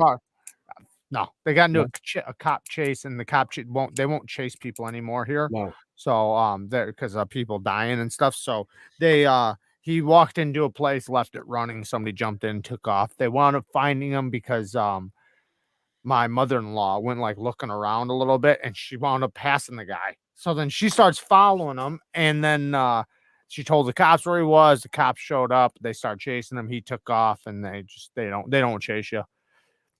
I remember they don't chase anymore. It's too no, dangerous. well, I remember a few years ago, near where I used to live, there was a chase, and they were chasing him, and they went through a light, and they wound up killing somebody, and then ever since then, like it's been like the end. They won't do it no more. So if somebody runs, they already know like that they're not going to get chased. Why wouldn't they run? LED strip lights might be a great option for lighting. What do you think about that? LED light strips. Light Good strip, option, bad option. It's a good option as long as listen. You're going to have shadows no matter what you do if you don't position the light in the right place. It's what he thinks about Sony Alpha Z-V-E10. The Alpha series from Sony is very good. Is it? It's very good. And it's affordable because now everything is mirrorless with Sony. So their Alpha series is actually a very good camera. It's a very good camera, and you could probably get it at a pretty good price. So Cue Ball wants me to bring up the story. So I heard a little bit of it. Kara told me. So Cue Ball ran into, I think it was a doctor that they were talking about knives or something, because I guess he was a firearms guy, and he brought up a video that showed up in his suggestions, and it happened to be about a gravity knife. And Cue Ball said, yeah, he knows the channel very well, which was my channel, and that it was his knife that he was referring to. Okay. Talk about a small world, right? Not only was he talking to a guy that was referring to a video, which was mine, but it was his knife in the video, because that gravity knife is Cue Ball's knife, just so everybody knows. Oh, yeah, it's Cue Ball's knife. I remember that. Yeah. Yeah. But yeah, talk about a small world, right? Was it a nice car? He only got it last year, so I mean, yeah. I mean, it's not like a Mercedes. Wasn't it like a keyless? If you got it last year, it had to be keyless entry, no? Well, so it was running, and the guy, he left it running when he ran in the gas station. Now the thing is that as soon as the guy turns it off, he won't be able to restart it. No, I know my car, if I have the keys, I think it was a few years old. He got it last year. Yeah. Because a lot of cars you can't steal anymore. You know what I'm saying? Well, they stole it for sure. Yeah. But as far as I know, as soon as the guy turns it off, he's not going to be able to restart it. Restart So, it. Right. right. Right. So, but you know, I don't know if he knows that, but if not, he's just going to leave it wherever he fucking stops anyways. Usually what they do is they'll either run into somebody they know, they'll sell it for a few $100. That guy who bought it for a few $100 will take it to a chop shop, or will take it to do some crazy shit. Like the last car that I know of somebody stealing, they went and did a shootout with it, and it wound up being found in the projects, just shot to hell. And it was in a big shootout with not only with people, but with cops and everything else. People died and all kinds of stuff. Right. So, you know, there's no telling what they're going to do with it. Either they're going to get it chopped up, right? Which there's chop shops everywhere. So either they're going to do that, or they're going to sell it to somebody who's going to go use it for a crime, or just somebody who's just going to go boat around in it for a day or so, you know, and then just dump it. Because people, you'd be surprised. People will pay $500 just for a car to drive around for the night. That's pretty crazy. Yeah. And you know, everybody wants $500. I'm in Chicago. Couldn't imagine living there. Jared, you have to get out of there. Dude, I'm trying to, man. I'm trying to. We're planning on next year. Hopefully, as long as everything goes well, we're going to Florida next year. That's my are you really? It's my plan. I would love to go to Florida, man. That's where I want to go, man. I would love to. I don't want to be here no more. I haven't wanted to be here for a while. And a lot of my family's going down there too. So that's good. I'll still have family. I already have family set up shop there, so I'm already ready. And I have more family, you know, continuing to go. My truck would be hard for people to steal. It's a 5-speed. Unless they know stick. Shit, I wouldn't have a problem stealing it. Not a lot of people drive stick these days, though, man. That's the thing, you know. One of my first cars was I've had so many sticks. I've probably had more sticks than manual, or I mean than automatic. I can get a fob made for keyless entry for $300. Takes 5 minutes. Bang, bang, bang. Florida. I thought Texas was your first choice. No, we were choosing between Texas and Florida because she has family in Texas. I have family in Florida, but Florida's the way to go. I have more family in Florida than she does in Texas, but that was the options between those two. But Florida's the option. No, my ass is ending up. All right, Mike. Florida. At some point, I'm ending up in Florida. You're gonna too? Yeah, I love Florida. Nice. Yeah, definitely. Yeah, I just think I mean, it's a big state. There's a lot of places, and depending on where you go, whether it's the south or the northern part of it, it's like a completely different country, you know, on each side. So a lot of great places there. I've spent a bunch of time in Florida. My uncle's got a condo down there. Yeah. I think more so just because I don't want to hear. I'm tired of hearing freaking Scab talking to me about how great it is there. So I'm just tired of it. So I'm like, yeah, all right. I don't want to hear it no more. Gonna have. I don't know about that. There's probably some Starbucks down there, and there's Starbucks. No, yeah, there's got Starbucks down there. They got everything. My wife, she manages a Starbucks, so she should have no problem relocating down there. No problem. And you know what? Technically, all she needs to find is a Target, not even a Starbucks, because all the Starbucks are in Targets now. Yes, they are. They're going into Target, right? The further north you go in Florida, the more southern it gets. Yep. Isn't that the truth? It's kind of weird how that goes, because the more southern you get, the more closer you are to Georgia. The closer you are to Georgia, the more southern it is. There, like Jacksonville and all that. Yeah, very southern. There are Starbucks in Florida. Well, they have them in Fort Lauderdale. Oh no, they're all over the place. Yeah, I'm sure they are. Starbucks all over the effing place in Florida. Joe, aren't you in New York? You got that Long Island accent. I'm in New York, man. Long Island. Actually, it's not really a Long Island accent. It's a Brooklynese accent because I was born. I was born in Queens and raised in Brooklyn, so it's actually a Brooklynese accent. Breeze is always in Florida. Sorry, I didn't mean to interrupt you. Yeah, go ahead. Breeze is always in Florida. He says they got Starbucks, they got Target too, but it is Florida, so Walmart is the retailer of choice. Good to know. But yeah, I mean, we'll find something. We'll relocate, and if she can't find something, we'll figure it out.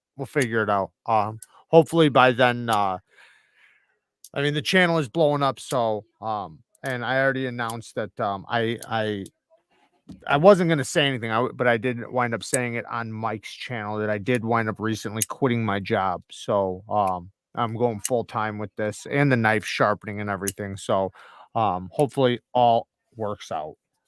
I hope so too. Thank you. That's awesome. So what do we got? Okay, so we have time for one more topic about tech.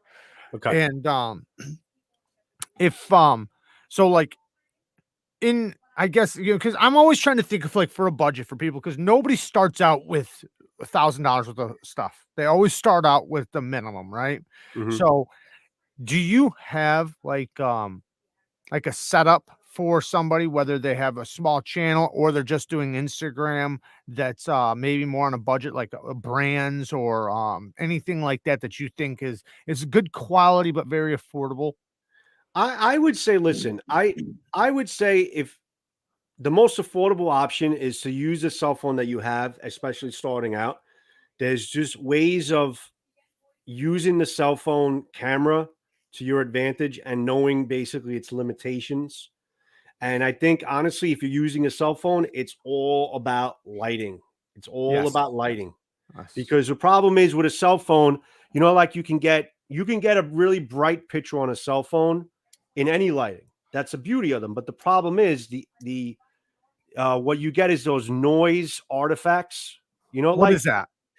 like if you basically if you wake up in the middle of the night and it's dark and you see like that snowy effect, they're Yeah. like it's noise. It's actually called noise, video noise. Okay. I didn't know You that. get noise artifacts like really intense pixels or noise. It's a tongue twister. Noise artifacts on the picture because what happens is the sensor in the cell phone, which is a small sensor, it kind of blasts out all of the computer settings on it to give you the best possible lighting. It works, but it doesn't. It makes for a bad quality picture. But if you took that same, if I'm shooting this same knife and then I threw a LED light over it or a Rembrandt lighting, or I threw the proper lighting over it to illuminate it the right way, you're going to get a good picture because this phone is not stressing to light up the picture and it's going to look more natural. Gotcha. So, and the same thing goes with video. If you're shooting video with your cell phone, it's all about lighting. So I think the best investment, if you want to go with the most cost effective option, and that is using the cell phone that you have and use every day. And like we had mentioned, cell phones are getting really good in quality with the video. Yeah. Is about investing in LED lights, LED lights. Okay. That's the best investment you can make. That's really the only investment you need to make to basically at least step up in using the cell phone and have better quality. Do you think, sorry, I was going to ask about microphones because do you think that should even be a consideration or no, just wait and later on add that? To be honest, I'm pretty impressed at the sound quality you get from the cell phones. Me too, I mean, if you're talking to the cell phone, the pickup pattern is good enough for YouTube, I would say. But there are other options you can get. There's connections you can put into, and you go to Amazon. There's connections you can put into the phone that can give you like a wireless, like lavalier mic, like a lapel mic. Yep. And that's direct audio, and it sends it wirelessly to the phone. And that's a perfect fix right there. If you're far away from the phone, let's just say. Yeah. If you're doing a short, it's going to sound great. But if you're far away from the phone, you get like some kind of a mic attachment, and that's it. LED lights, a little mic attachment, you're good to go for a while. Really quickly. So with the phone, I know on Amazon they sell the setups with like it has a little microphone and it has a little light and it goes. It's like there's like a case and it goes on your phone and all you need is a tripod in your phone, and then that's set up. It's like a whole setup with a light, a microphone, and rig it goes onto your phone. It's a whole rig. Work? It works. I have a guy that another YouTuber that had sent me pictures of it. He says and I actually advise him as far as if it's good or bad, and he picked it up and it works just fine. Yeah, those rigs are good. Is there any budget LED lights you recommend, like brand wise? The thing is with budget LED, there are a lot of budget LED lights out there. Would I recommend them? It's hard for me to tell you in a general term. No. It specifically, if I saw the brand and saw with the specs, yes. So it's yes and no. It all depends. There's a lot of crap on Amazon too, guys. Okay, so it's not right just because it's sold on Amazon, it doesn't mean it's good. Right. I mean, it just, you know, Even if it's the #1 seller. yeah, it's Doesn't mean exactly. Yeah, nothing. bestseller. You know, just because it says bestseller and it's Amazon Prime, it doesn't mean it's good. There's a lot of crap sold on Amazon too. So I think it's all about education and research. That's Definitely, really, definitely. it's Watch some education, reviews on it. education and research. Right. Absolutely. Okay, so we're gonna go into story time, ladies and gentlemen. So let's get it started. So, you already had a little story planned, and it was about a wedding, right? Yeah, because I had given you the options. I said, do you want scandalous? Do you want spooky? Mm-hmm. Because I got a whole ghost thing going on. Let's But do a little bit of both. Fuck it. I mean, shit. you know, or do you want to go something an interesting fact that maybe people didn't know about? I I like could do a those. lot. I like I, all that. I could do a lot of that. I mean, Let's I do the guess. scandalous first, just because we like the All right. scandalous shit over here on Neevesknives. Scandalous. All right. Should I tell this story? Oh man, should I tell this story? If you call me an hour later, hey, can you take that live down, please? All right, I'm gonna, I'm not gonna be like he who names names. We'll definitely make it very bland and just kind of straightforward. I won't mention where, when, how, whatever.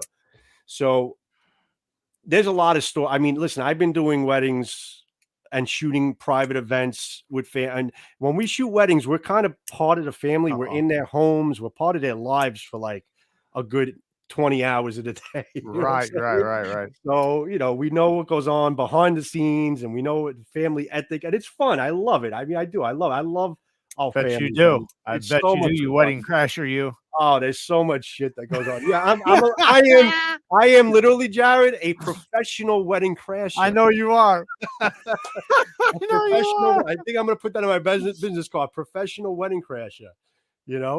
So Hold on 1 second.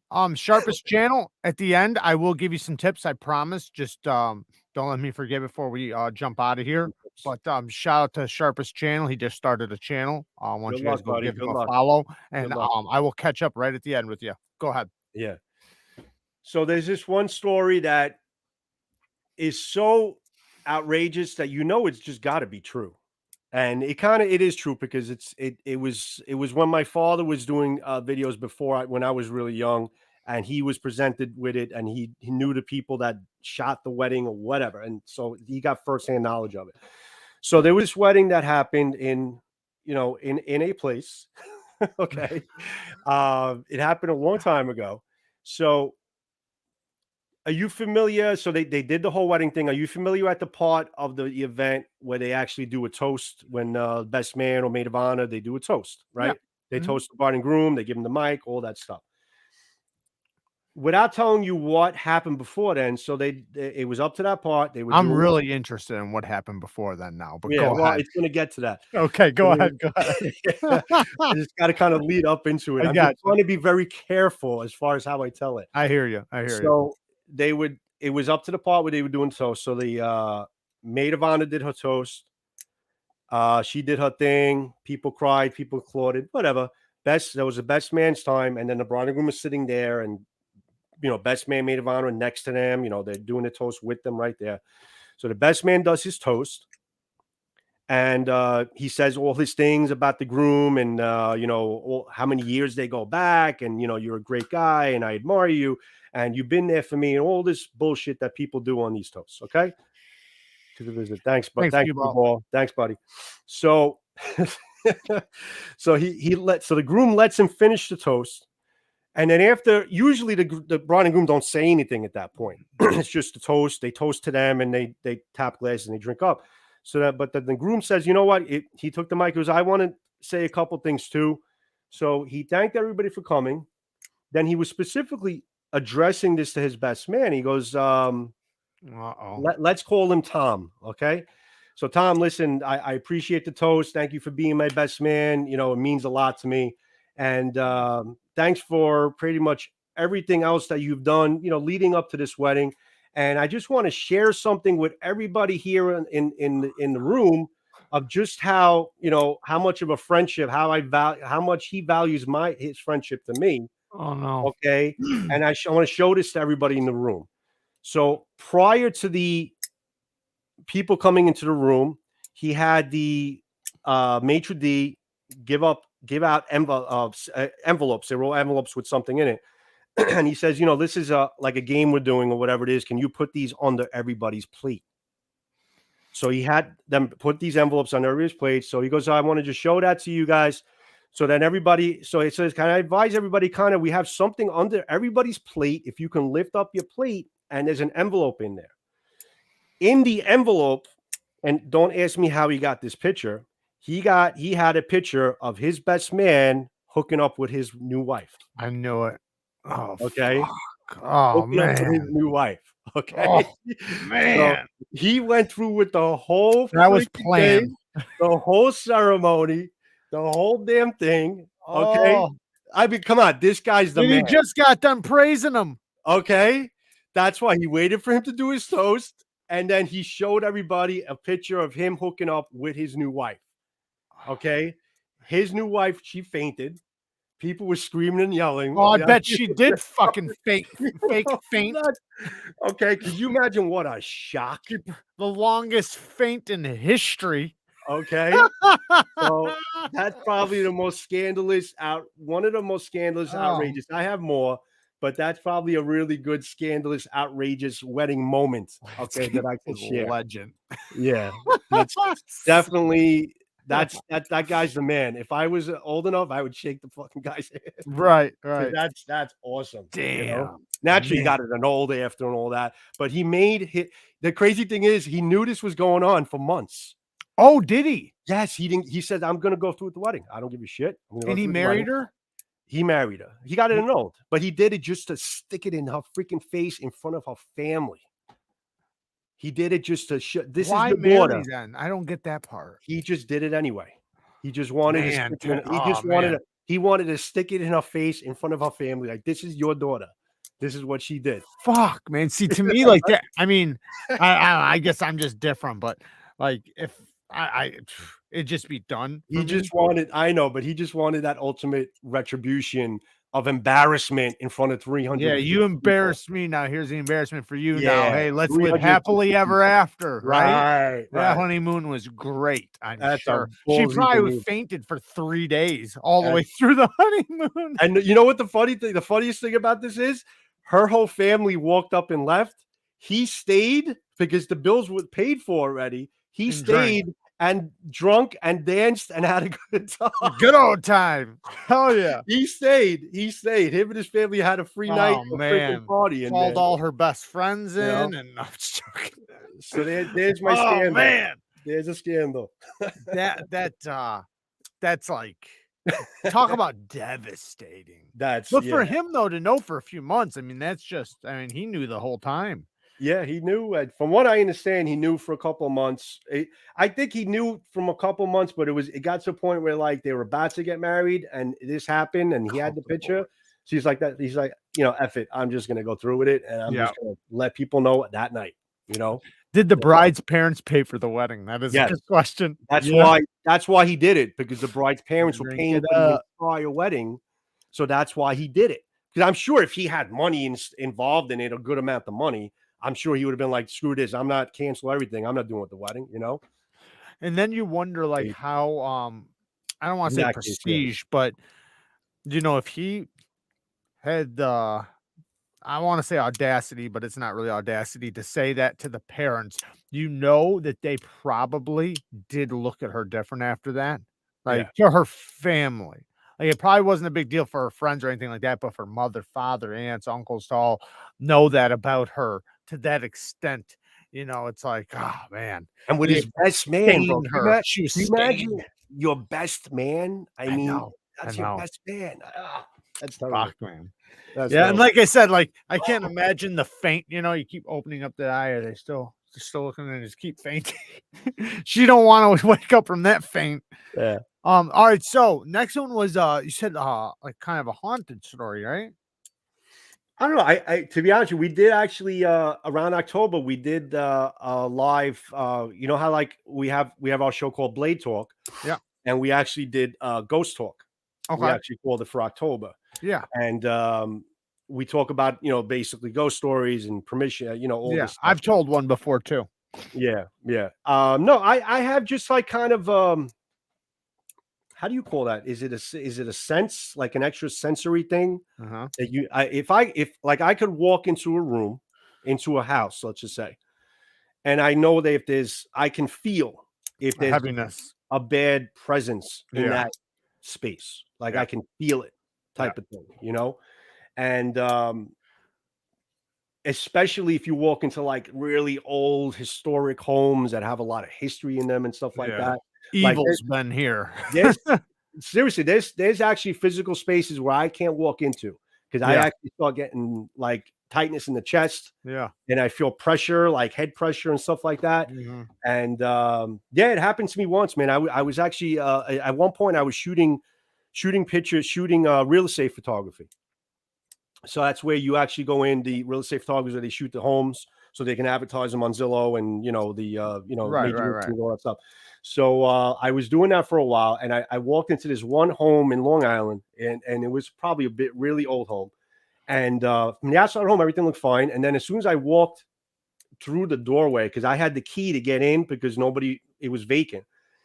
So I had the key to get in. And as soon as I walked in there, I actually started feeling sick. I mean, I actually couldn't breathe.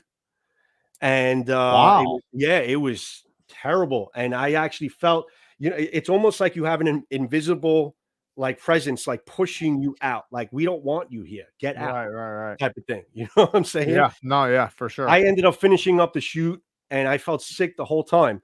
The only time that I started feeling better is when the key of the home was out of my possession. Yeah. How crazy is that? Like, Yeah. because I actually physically had the key on me because I had to drop it off at the Right. realtor. As Right. soon as I dropped off the key, I felt like $1,000,000, like nothing happened to me. Mhm. So yeah, I mean, I have a lot of those stories. I'm just saying that's just Well, those are my I stupid told a stories. story on here Yeah. before, and it's I'll go through it really quick, but basically I had just got a house, and the house I didn't know at the time when I got it, but the past owner had committed suicide in there. Well, when I got the house, it was kind of like the same thing, like just like a feeling. But my neighbor, I didn't really give a shit. I was redoing everything, tearing things down, blah blah blah. And the neighbor wound up telling me like that the place was haunted and all this shit. And I thought he was full of crap because he was a drunk. And as time went on, like just little tiny things were happening. Like one thing, like every time I was taking photography of the house of what I was doing, I could not take a picture without orbs covering the pictures. And especially in the main bedroom, which happened to be where she committed suicide. Right. Anyway, so Right. a couple other things happened. Like when my dog, I was upstairs because there was an in-law house. I was up there and my dog was just sitting there with her ass to the closet, and she got up, and she's a guard dog. She was a bull mastiff, like 100% guard dog. Like she's a badass dog. She got up and freaked out and like started attacking nothing at the closet. Because And like, and they I'm have like, that what is sense. going on? Like, I'm They trying to have that figure out sense. like what is going on. And she like sees something. Like, I mean, like if you know your dog, you know what I mean? And I'm a dog trainer, so I know my dog very well. And she's acting like she's staring at something. Like she's literally, and she Yeah. keeps when she turns around to walk away, she act like she's turning around and jumping as if it's grabbing her. Yep. So she's like going to walk away and she'd turn around and then go after it again as if it just bit her. Yeah. And I'm like I can't see nothing. So I'm trying to show her there's nothing in the closet. There's nothing. And she sees something. So like she's like just Yeah. zeroed in, Yeah. like wanting to attack it. And I had to get her out of there. But then another time, somebody was outside and just started freaking out, right? Comes in freaking out, saying there's somebody upstairs, because when you're standing out in my driveway, you could see up into the window, and they were like, there's a lady in there. There's a lady and I could see a lady in there. So I grabbed my firearm and went over there and looked, and there was nothing in there. But she You paused. While you paused, John Duncan, I read your message, buddy. I got you, man. Are we good? Yeah. You're better now. But so she was so deathly scared of what she's seen that I had no doubt that she's seen what she's seen, right?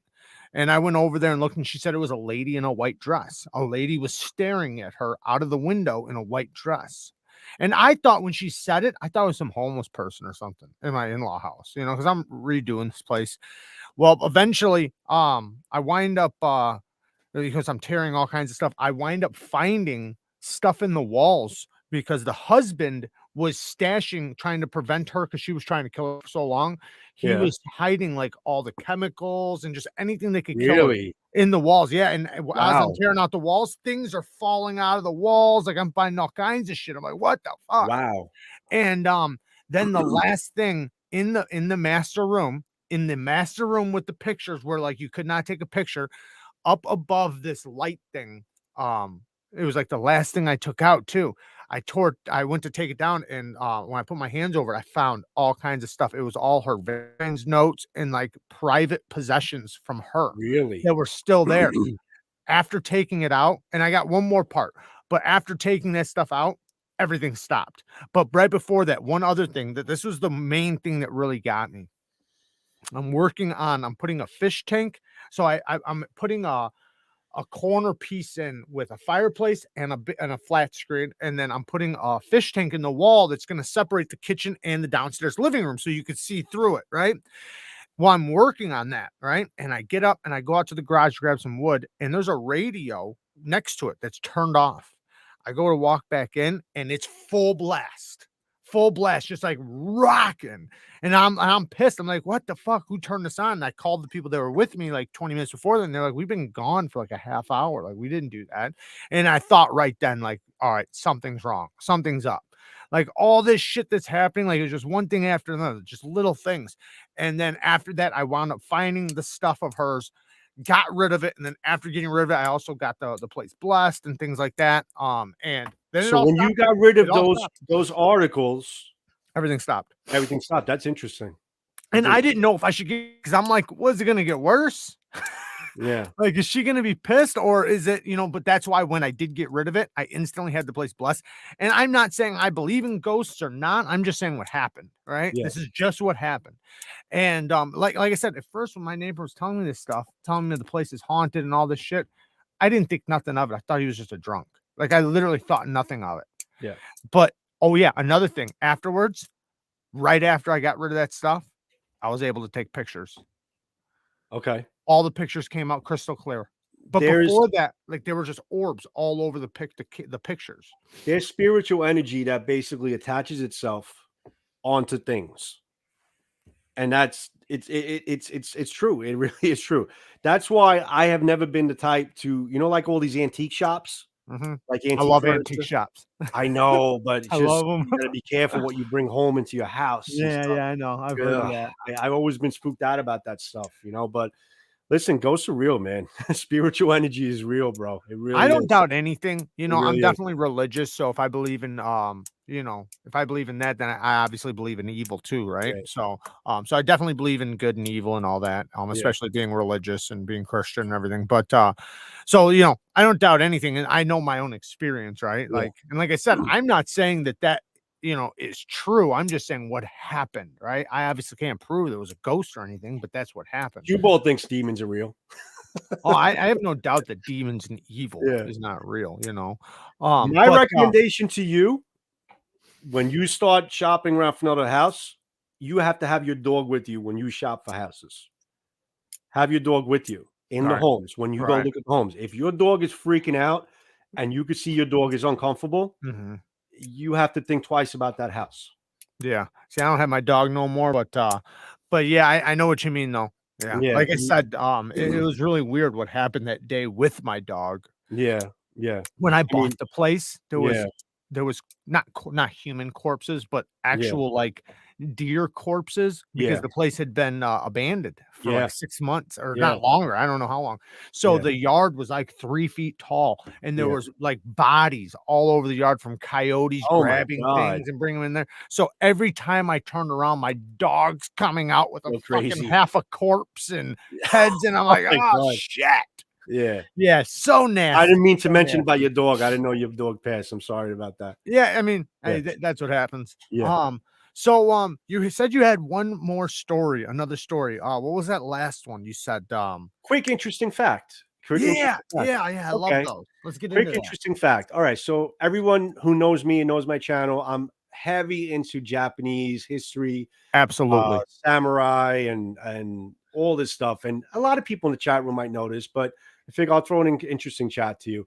So the way when they forged their swords and they forged their blades, and in order for them to test their blades and to see if how good they were able to be used to cut and used in battle, they would actually take criminals and they would stack their bodies up 7 at a time, and they would basically physically use the swords they make to test the swords, and they would see how far they can chop into several bodies with the Wow. swords. So that's how they used to test the strength of the steel, the forge, and then they would take notes from that, and then they would go back and do their adjustments, okay, in the forges to make the sword stronger. And this is how the katana blade was as strong as it was, how it kind of evolved into what it was back then and to what they reproduce it to today. But yeah, bro, dude, they used to freaking test it on bodies, man. They used to cut people's limbs, but they literally used to use it with criminals, like actual criminals who were Their convicted of corpses. something. No, live, Alive? alive. They used to take them alive, because you know how it is when rigor mortis sets in. Oh yeah. It changes the Yeah, I've bones. It carried has them. to be live flesh. Yeah. In order to be able to test it in combat, you got to have live flesh. So they would actually, stack bodies to see how far they went in. I think the record of one of the swords. That's what I was going to ask. The record, I think, in the history books, I don't know how true it is. One of the swords that was made by a really famous smith back then, his sword went through about 7 bodies with a stroke. 7 bodies stacked up on top of another, which is nuts. Man, those are some skinny little fuckers. Yeah. So that shows you how much the times have changed. Yes, for sure. Well, like, But even when you look at some of the medieval torture devices, it's mind blowing the things we've done to each other. Like, fuck, man. Some of the medieval torturing devices, they did some really sadistic, heinous, crazy ass shit to each other. They really did. They were nuts. What was that one guy's name? I think it's the one that Dracula's named after or whatever. The one that would put you on a spike on a spear. And that was and you let you drop down through your. I'm not gonna say it, but put it up your ass and let you. I guess I did. Yeah, no, he used to put people's bodies on spikes. Yeah, and let you slowly drop down. He was the Impaler, Vlad the Impaler. Vlad the Impaler. Yes. That's where the whole Dracula thing came from. And he used to drink their blood, and he used to basically he used to impale them and make them hang there, and he used to put those to have his enemies see what he did and how sick he is, and they wouldn't dare, challenge him, and that was his thing. Yeah. Man, if you want to watch something interesting, actually, now that you bring that up, have you ever seen the movie Dracula Untold? I don't think so. Look it up. It's called Dracula Untold, and it's actually exactly that story about Vlad the Impaler. Oh, is it? Yeah, it's pretty. So it's the real one. Yeah, the real story. Yeah, but then it got into the whole fantasy thing about how he Dracula. But it is the whole story of the actual physical guy. Yeah. The medieval torture where they put a rat in a cage, on your stomach, heated up. Oh man, and then the rat would eat its way out because it can't go nowhere but down. So it's gonna go to your chest. That's bad, man. Oh fuck. Yeah, that's terrible. I met the guy. I know this isn't. This is similar, but not the same topic. I used to be in the reptiles, huge, like buying, selling, trading, training reptiles, and I met the guy who owned Serpent Safari at the time, and he had been killed and started to get eaten by one of his reticulated pythons. Oh my god! And it was like, I forget how big it was, but it was massive. Like, it was like the biggest one at the time that was in captured captivity, and he had it, and he said he was in the tank cleaning it, and he said that was a job that they normally would never do alone. You always have a partner. And he said, he was the owner, so whatever. And he's in there, and he's partially cleaning it or whatever. He gets the other side, and he's not paying attention to the snake. Next thing he knows, he said it grabbed him, and he said he started trying to fight it. But as he was fighting it, it was wrapping him. And he said next thing you know, he was unconscious. And luckily, one of the other workers found him, and the snake was going over his head, so it was eating him. Yeah. And they started stabbing him. They found some knife and they started stabbing him. And at the place, they had that snake's skin draped over the ceiling, so you could see how big it really was. Awesome. So they had it skinned. But yeah, and I met that guy and talked to him, and he told me the whole story.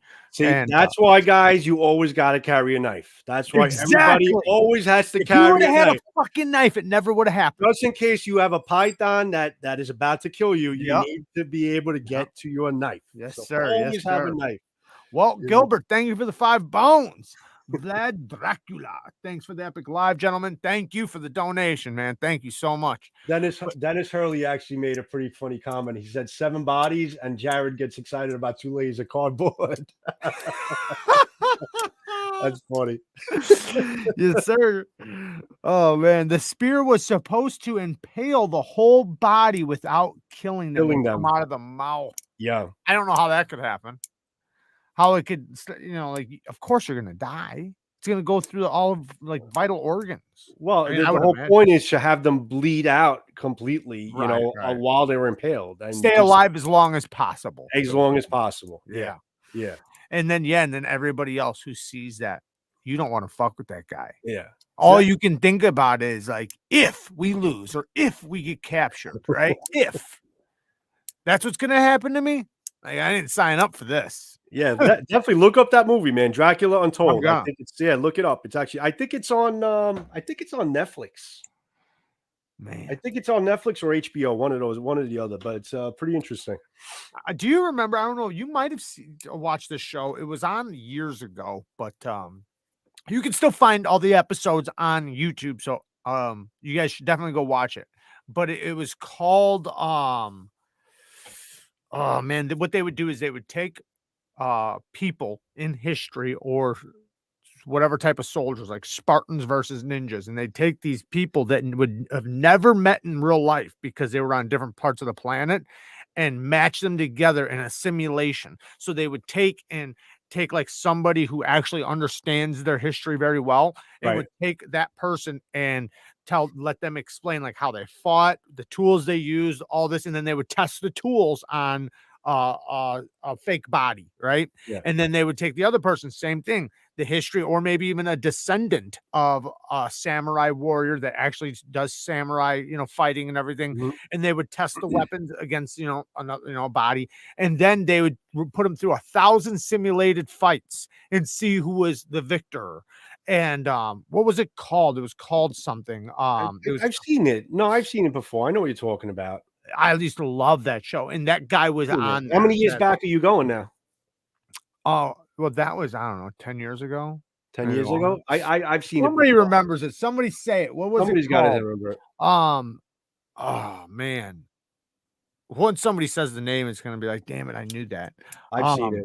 But it was so awesome though, watching, like, say, I think Spartan fought a ninja and just destroyed him. There was like almost no competition. Because in the main part was because of the shield. Yeah. The Spartan had the shield, and Spartans were so like just ferocious. And then but they did everything, like a knight versus a pirate. The pirate wound up winning. The knight almost won because of his armor. Because of his armor. The pirate wound up winning because he knocked him down, and the pirate can't really fight once he's on his back. And he just took one of his guns and put it in his mask and blew his head off. Right. Lefty EDC, shout out to Lefty EDC. Go and follow his channel. He's also got a knife design out that I'll be having here pretty soon. Deadliest Warrior. Yes. Thank you. Seems logical. Thank you. That would have ate me alive. Deadliest Warrior. Watch those episodes, guys. You guys will. It's got to be on YouTube then. It is on YouTube now. And like I said, you can literally watch all the testings of all these. I guarantee they have like a Gurkha versus a whatever. Like they test all these ancient weapons that we've used in battle and history, and fight them against another ancient warrior that never would have met up, together. Like a Mayan very versus interesting. An African warrior or something. So they're so interesting. And especially when you see how they fight and everything, and you actually see descendants of them that actually know their fighting style and the techniques they'd use and the weapons they'd use and how they would use them to a detail. Like it's not like it's a we think this is how they would use it. No, this is specific. Right. And then they would test the weapons to see how effective they actually were. Some of them surprisingly weren't that effective, right? But then some of them, it's like, holy shit, like this is bad. No, Like, that it is interesting because you would never see, let's just say, a knight go against, a Spartan, or it's Right. actually pretty. Yeah, I like that. I think I'm gonna look that up. It's so awesome. pretty And cool. then, oh yeah, wait. And then at the end, of course, they do the simulation, the 1,000 simulation, but then they actually reenact the fight. Oh, cool. It's so cool. That's At the very end, cool. you actually see the real fight, the reenacted fight. It's so badass. That's why I Makes like me want to watch some episodes right now. That's why I like history, man. Then after they started running out of warriors, then they did 5 versus 5. So then they started going up with like say 5 Navy SEALs versus 5 Spetsnaz or whatever it's called. Like stuff like that. So they wound up taking it to another level eventually. But the best parts were when they were doing the ancient ones. Yeah, well, they do somewhat of that stuff today too, but they do it more with like. There's a channel on YouTube where they do like Marvel versus DC. So they'll pin the Hulk against Superman, which you'll never see them ever fighting. Right. Which is pretty fun. Superman would win. Or every Thor time. against Superman or something like that. No one can actually beat Superman. Yeah. That's just the way it goes. Nobody. Yeah. I hated when I seen Batman fight Superman and he had any sort of a chance of winning. Like, think about this. He could grab Batman and fly up to the atmosphere, let him go and come back. Let's be fucking real, man. Superman, I don't even want to argue about it. So No shot. somebody asked me to give them a tip on starting a channel. So the one thing I can tell you right away, the first thing I would say is start the motherfucker. This is number one thing. You will not get anywhere without starting it. Starting it is the number one thing, because guess what? You're going to suck. You're going to suck. So better to start sucking now so you can get better faster. You will. It's not like you're going to be the beginning of your channel is going to be like lost history eventually, and it's just your learning curve. That's it. So you're going to use the first 150 videos you make. The first 150 are going to be practice, basically. So think about it. Do you want to get through the 150 or you want to keep waiting? Right? So you start the channel just so you can get past that 150. Not saying to make the first 150 a shit show, because that's also where you're growing your audience, but make that 150 the time where you're learning to edit, you're learning lighting, like we've been talking about, in cameras and angles and talking points and how to speak to the camera and all that good stuff, because that's the most important part. And be different, right? You got to have your own angle on things, like, and just be yourself. Don't try to be anybody else. Like, I hate when I hear somebody say, I want to be like a Nick Shabazz or something like that. Only Nick Shabazz is Nick Shabazz. Don't be him. You got to bring your own personality. You have to. And you have to overcome the fear, because a lot of people don't like being in front of camera. So if you could overcome that fear and just be natural and be yourself, that once you do that, then you'll be a lot more comfortable. Because when I first started doing YouTube videos, I was always behind the lens. I was never in front of the lens. So that was my biggest challenge, as far as that stepping stone of being more comfortable in front of the camera. So if you could achieve that, you're smooth sailing from there. Then just be yourself and have fun with it. You got to have fun with it too. You got to have fun. You have to have fun with it. Be yourself, because people will relate to you. Even you might think that you're unrelatable. Trust me. There's so many people out there that will relate with you, and that's the beautiful thing. Nobody else is you. That's what you have to kind of capitalize off of, is you, because nobody else is you. That's the one rare thing you have, right? The one rare thing you have is your perspective and you. So be you, and learn lighting, learn how to edit. You don't have to do that right away, but learn how to film, learn angles, learn all that. And watch my tech videos that I'm going to be putting out, and I'll show you how to do your thing. And follow Joe, because he's definitely the professional here. I'm going to put those out pretty soon, actually. And then another thing, like I said, have your corner, right? Like, don't start a channel about specs. Nobody gives. I'm not saying don't do your first few videos like that as practice, but figure out a corner, like something that you bring to the table that people can get from you. Like think about Pete Cedricanator, right? People get rope cut tests from him. They actually get something from him. Think about something that you can bring that will hold long term, that people will be entertained by, and think about that. Even if it's you just being like, say, a historian, right? So you bring up historical facts, doesn't matter, just something that people can be entertained by. And that's the best advice I can say, is just start, because it's all the learning curve that you're going to need to get to your first incredible video, right? Like I said, 150 videos in, they say it takes over 156 videos to get to 1,000 followers at least. Then that's just the most common. So, um, do you have any other tips you would give somebody that's first starting a channel? In terms of like tech wise or just in general? In general, tech wise, whatever. Somebody who's just beginning. You have to have a background knowledge of what you're speaking about, and you have to have a passion for it. Passion for It's sure. like me basically going and start, like I would love to do cat videos, because cat videos, or maybe I'll do hot yoga because those get 1 million views a pop. But do I have a background? Can I do it? Right. Does anybody want to see my body doing hot yoga? No. Right, So right. it's gotta be That's for OnlyFans, Joe. yeah. So those are the members only fans. Yeah, Shout members out only to Joe's fans. OnlyFans, by the way. That's my steel membership. That's you get treated to that only.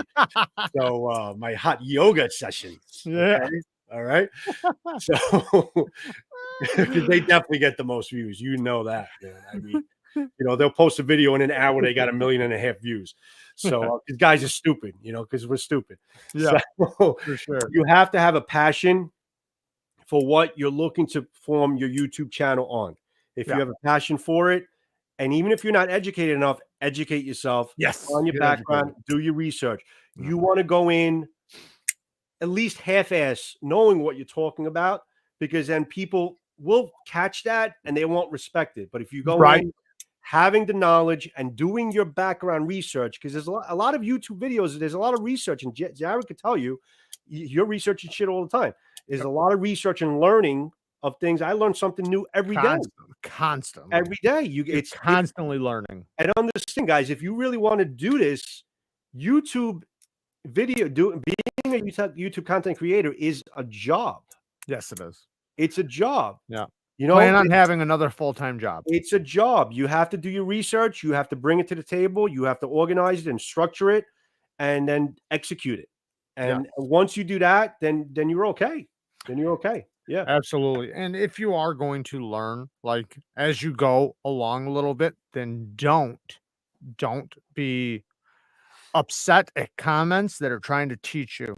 I've seen so many channels that get offended at some of the comments, because it's very difficult sometimes to read a comment that somebody's saying and read it in a way that they probably meant it. And a lot of times people will take offense to it when they're being critical. I mean, like a comment that's actually being critical over you. It's hard to read that comment in a nice way, right? But do yourself a favor. If you read a comment and it's critical, stop and read it in a way like your mother saying it to your brother. So like read it like in a way like they're actually saying it nicely, because it's very easy to read that comment in an angry voice in your head. Don't do that. Take the information that they give you and use it and thank them, because the best thing you can have when you first start a channel is the comments being critical over you. They will help you improve and tell you what to do and what not to do. That's going to benefit you. And if you obviously don't listen to everybody, but for the most part, listen to the people that are watching your shit. Yeah. And the more interaction you have, especially starting out with your comments and with the people that are commenting, the more interaction you have. And one of my main interaction is like actually replying to them and having some kind of somewhat of a conversation. They appreciate that. And that's what keeps them coming back to your channel. So that's important. Yep. And like I said, thank them for it. That's what, my whole beginning of my channel, man. I thanked everybody that would be critical over me, and trust me, I had a lot of it. Yes, take criticism at face value. Absolutely. Joe, thank you for joining me, man. I do appreciate it. it. I'd love to do this again.